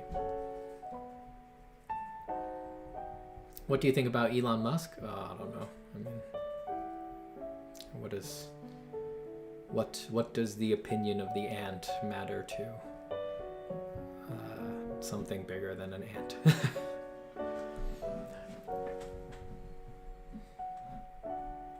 I'm amazed by people who can draw insane, unique things every day. I have an idea for an original drawing, maybe once every few months. I spend most of my time doing studies. Any tips for developing ideas? I think it comes naturally. I think just the more you draw and the more time you spend being creative, you carve a deeper and deeper groove in your mind that makes it easier for ideas to flow. So I think it just gets easier as you do it more and more. I have more ideas now than I did when I was younger. But I didn't do anything specific to do that. I just spent more time making art. So yeah, I think I opened the hole wider and wider and ideas pour through. What are some ways to break down personal art goals? You gotta write it. You gotta write it down. I would start by try to boil down everything that you want out of your art to 5 points, 1 sentence per point, and be really rigid about it, and make it so that if you could achieve all 5, you would feel satisfied if that was your art, and there's nothing outside of those sentences that you wish would be encapsulated in your art. And take it very seriously. You have to write it down. You have to write it down. Writing it is a magical experience for most artists. It changes their lives.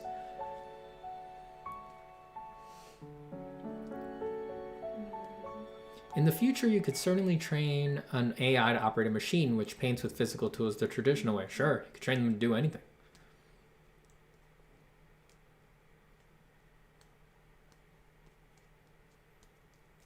What are you watching right now? I just watched season 2 of The Witcher. What was I watching before that? I saw The Power of the Dog. I saw Don't Look Up. I watched a bit of that I Love Lucy movie. Last TV show I really watched was Dope Sick, that Hulu show about the opioid crisis. That was really good. I like that one. It was a little uneven for me, but they did the good parts good enough that where things got a little overly dramatic for my taste, I was like, I'm good with it. That's fine. Because it's weird. Usually people usually shows that do the overly dramatic, they can't do subtle stuff at all. But this was a weird show where there was definitely stuff in there where I was like, ooh, God, a little a little on the nose, don't you think? But then when they did subtle stuff, it was still good. They did the subtle stuff good. So I was pretty surprised by that, and it made me let the melodrama go. I liked it. Sean says, do you think doing professional work makes you want to do personal work more? It does, but not... I don't think that that's like a good enough reason to... I don't think that that's a good enough reason on its own to like do more of it or something like that. Like, professional work is so hard and it's not a lark. So it's like, okay, yeah, it definitely makes me... Yeah, when I'm sitting there mad doing client work, it does make me want to do personal work more, of course, but whatever little rush it gives me to do my own thing, it's like, if you're mad on a gig, it's like, all right, well, you still have to work your butt off to deliver on time and deliver to the client's expectations and move through bad communication or tight deadlines. It's like, the problem is way bigger than the benefits, you know? Eugene Dream says, hey Steven, you talk a lot about project-based learning. I have an idea for a piece I want to make, but I know it won't turn out how I want due to my skill. Any tips on bridging that discrepancy? The only way to bridge that discrepancy is to attempt the piece, get through it, find out how short it falls, try to fix it, and then call it done, and then try again. You're never... You know, man. You know, Eugene. You're never going to hit that level of skill unless you make the pieces, make the pieces, make the pieces. Don't get caught in the Ouroboros of, I'm not good enough, so I won't draw. Like, it's just, we embroider it and we come up with all these different ways to phrase it, and we sit around in coffee shops with our friends and philosophize our way into, we waste all of our creativity finding reasons not to make art. Don't do it. Just make it. Just make it.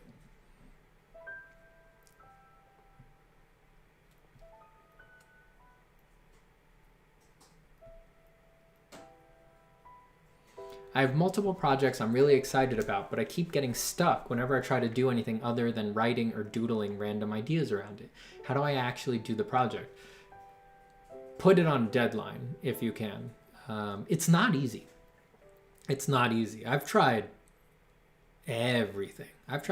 I've even hired my friends as project managers. I've gone that far. Like, I've paid friends. You know, that's what they did as a job. They were like administrators at companies and stuff like that. But I pulled them aside and I was like, I'm going to dump money on you to force me to stick to this deadline on such and such thing. That did not work. So it's really hard. I definitely sympathize with how difficult it is. I think it's individual from person to person. If I had to give a general piece of advice, I would say don't do anything that you don't think is important. Like, even though it sounds obvious, the thing that makes you want to finish something the most and to spend a lot of time working on it is if you really believe in it, and if it's really scary, and if it's like really connected with you. You know, that should be obvious, but artists are actually really afraid of that because it gets too personal, and they're like, oh, well, if I mess it up, it says too much about me personally. It's like, just no, that's the thing. That's the thing you should be doing. Art's hard. That's like, of course you should be, of course, having a project be like really, this interest and energy sponge is going to make it easier for you to dump all of the hard work that it takes to make the art. Is there a point where a piece of art gets finished, or could it be finished from the start? It could be finished from the start. It's arbitrary. There's no standards for a finish.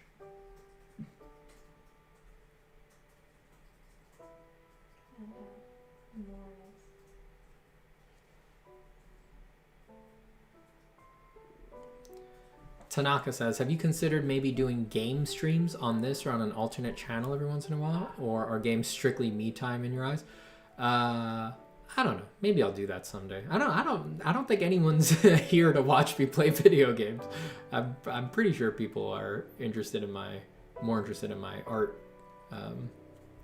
advice and things like that. I don't know. Maybe someday in the future. Maybe as a lark, just for fun. Or I can try to play games and like critique the art direction and stuff like that, but I'd be BSing it in the moment. It wouldn't be anything real. Do you know of any anatomy books that are good for beginners? Bridgman and Loomis can be a bit difficult. Any anatomy books that are good for beginners? I like well, the best reference is Strength Training Anatomy by Frank Delavier. I would get that one so that you have really clear plates for the muscles, their shapes, their insertions, where they sit on the body, how they overlap each other and stuff like that. I think that that's really good for beginners because it's not like expressionistic like Bridgman or something like that. Like just give yourself an ultra clear reference and then look at Bridgman while looking at that. Look at Loomis while looking at that. Try to figure out what they're doing. Loomis isn't really anatomy though. Loomis is figure drawing, separated from anatomy. You know, they're different things. Journaling is huge for anyone, let alone artists who are better at torturing themselves than anybody. Didn't realize how much noise was in my brain until I started writing. Yeah, writing is so useful. So useful. Corey, I've not heard of Letterkenny, but if I see it on Hulu, I'll be like, wait a second. What We Do in the Shadows is legit amazing. I love that show. I think that show's great. Thanks, Ben. I hope you have a good New Year, too. Abandon all hope, ye who enter here. I was reading a newer translation of Dante's Inferno, and on that line, the translator, I think they added a flourish. Like, I've never seen it interpreted like this, so I was like, that's them wiling out, but I loved it. They translated that line in Dante's Inferno as abandon your hopes. They were what brought you here. And I was like, yes. That's awesome. I really like that.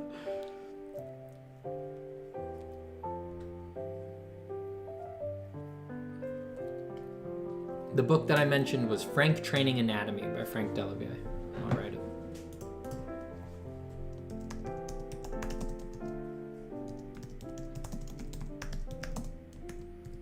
I don't know why third edition is always added to it. Favorite desserts?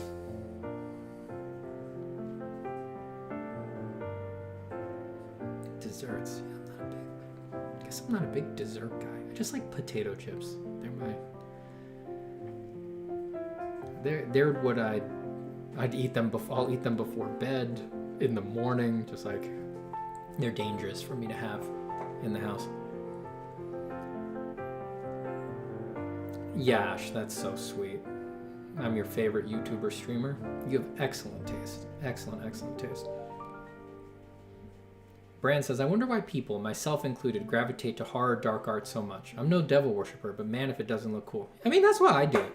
I mean, some people think, like I had someone ask me yesterday, like, do you ever get creeped out by your drawings? I was like, no, not at all. I don't do my drawings because I think they're creepy. I do my drawings because I think they're cool, right? I love form. I love shapes and I love rendering them. And it's like, I got enough of that on just the regular human figure. And there's a whole world to explore and creatures and beasts and weird demons and stuff like that. And they just open up a wider realm of possibilities for strange forms to render. And just interesting, new, unique forms that I haven't seen before. That's what keeps me coming back to the drawing board. So I just show up for that over and over and over again. It's not about it being scary. It's just cool. I just follow the cool. That just happens to be what I think is cool. Cynics makes fun of me for that. He's like, your personality does not match your art. You seem like a happy, well-adjusted guy, which is, that's a bad diagnosis in general, but he was like, it doesn't match with your dark, evil art at all.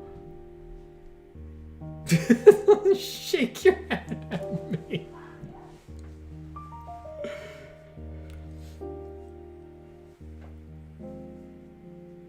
What do you mean whenever you talk about a project being scary? Like, does it mean overwhelming, revealing? I'm always a little confused when you say that. Revealing is what I mean. For most artists, like, most artists who I've had a long relationship with, who are like struggling with like, I gotta make something. I've been practicing my skills, but I don't make anything. Almost inevitably, we always have this conversation where they're like, well, I can't make that one. You know, it's that one. That's the one you make. The one that makes you go, yikes, you can't do that. That's almost always the one you should make. It's like that feeling of yikes, that's not a given. That's actually like indicative that you have a deep, deep interest in that, and you're so emotionally attached to it that you like really care. They're like, oh, my mom can't see that. My dad can't see that. My best friends can't see that. It's like 9 times out of 10, that's the one. Make that one, baby. Let's go for it. And it's just like that'll raise your hackles. That'll give you the energy, and you'll want it to be really good so that when they see it, they get freaked out. But they're like, oh, this is high quality. Oh yeah. I try to do dark and disturbing art, and yet every time I get told they're kind of cute. Oh, well, that's not bad. That's a whole brand on its own. Have you ever drawn in an anime style, like in a more stylized way? No, I can't. I really just, yeah, I can't. I mean, just without effort and without trying, all of my drawings come out as perfect visions into alternate worlds, and yeah, it makes it impossible for me to draw in an anime style. Partially Human says, do you work out at all? I have a hard time sitting still. If I tire my body out even a little, I can sit and start working. Yeah, I like to run. That's my favorite form of working out. It's been cold, so I haven't done it in a bit, but that's what I do most of the year. I run. Pretty high energy, high anxiety kind of a guy generally, so I like running because it just exhausts me. And then I have enough energy that if I exhaust myself by running first thing in the day, or at the earlier part of the day, I still have plenty of energy to do everything else I need to do, but it takes the edge off. I just don't have the energy to be super anxious anymore.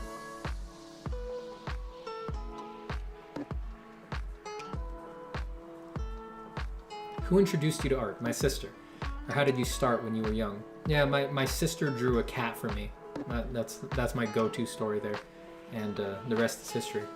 I couldn't believe it. I couldn't believe it when she drew that cat. It made me crazy. She showed me that cat. She was like, circle here, circle here, circle here, upside down triangle here, straight up triangles for the ears. I was like, again, do it again. I made her do it over and over and over again because it was like the most incredible magic trick my young mind had ever seen. And I never got over it. I never, ever got over it. Working with really flaky paper, it's a nightmare to erase? What do you mean flaky paper? What are you talking about? Were you drawing on cornflakes?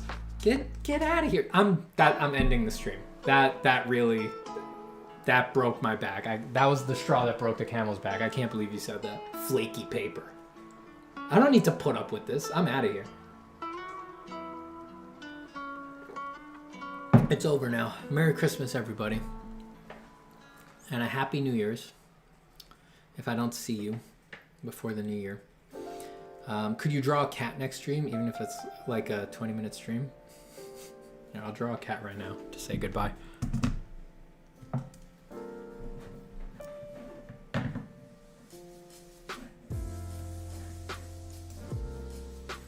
I'll show you the kind of cat that my sister drew that was the inciting incident for what we're all living through right now in this moment.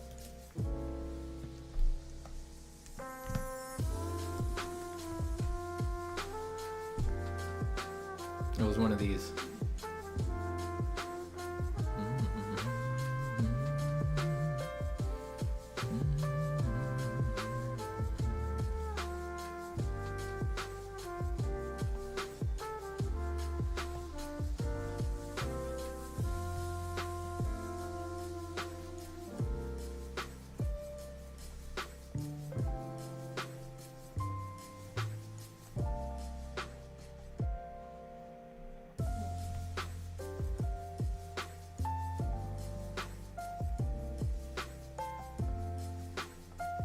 It was one of those. That's what did it. Made her draw it over and over and over again.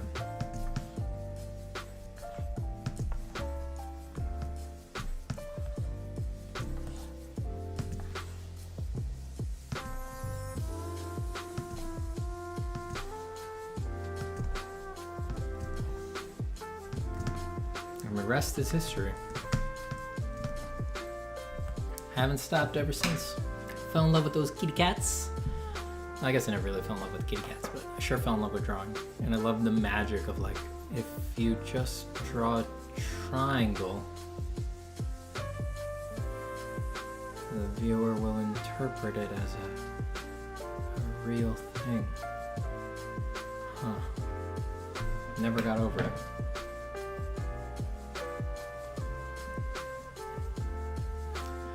Goodbye, everyone. Happy holidays. Ho, ho, ho. From me, Christmas Fatso. Does anyone else want to keep all their art away from people they know IRL? There's a lot of artists like that. No, I don't know what you're drawing, but you're in good company. There's a lot of artists like that. You can talk to other artists about that. You can build a community around that.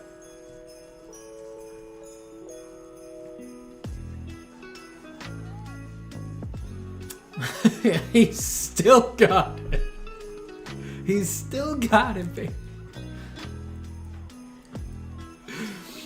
Oh, man. Killing me.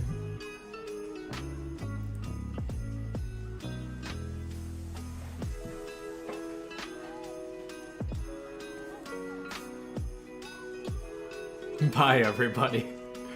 Have a good New Year, Sean. Thanks for being here.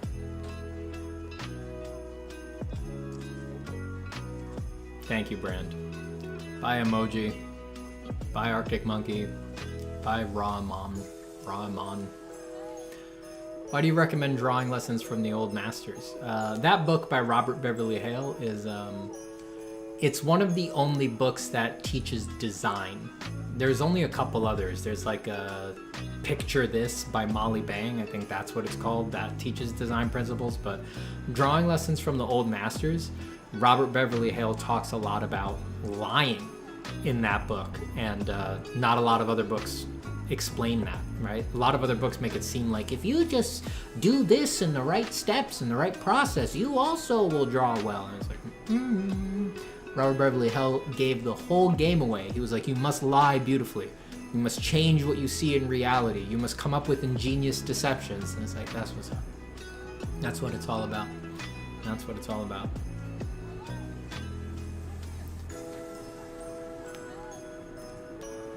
Bye, everybody. Bye, Winter Squash. Bye, Cilios. Happy New Year. Oh, Boxer Wing, you're very kind. Take care. Happy New Year, everybody.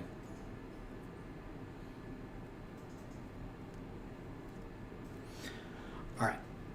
I'm ending the stream now. Goodbye, everyone. Take care. By keeping away art from... Oh, I just can't help but answer questions. Even like the default drawing, there's just some pressure for me knowing people you know are going to see it. That's like, yeah, you just gotta... That you just gotta let go. That you just gotta let go. It's like... I know that we build up all these assumptions, like, oh, well, they're going to see that I'm not getting that much better, and they're not going to think I'm heading towards my goals. It's like, that's mind poison. You got to leave that behind. Don't worry about that. Thanks, Sean Bryant.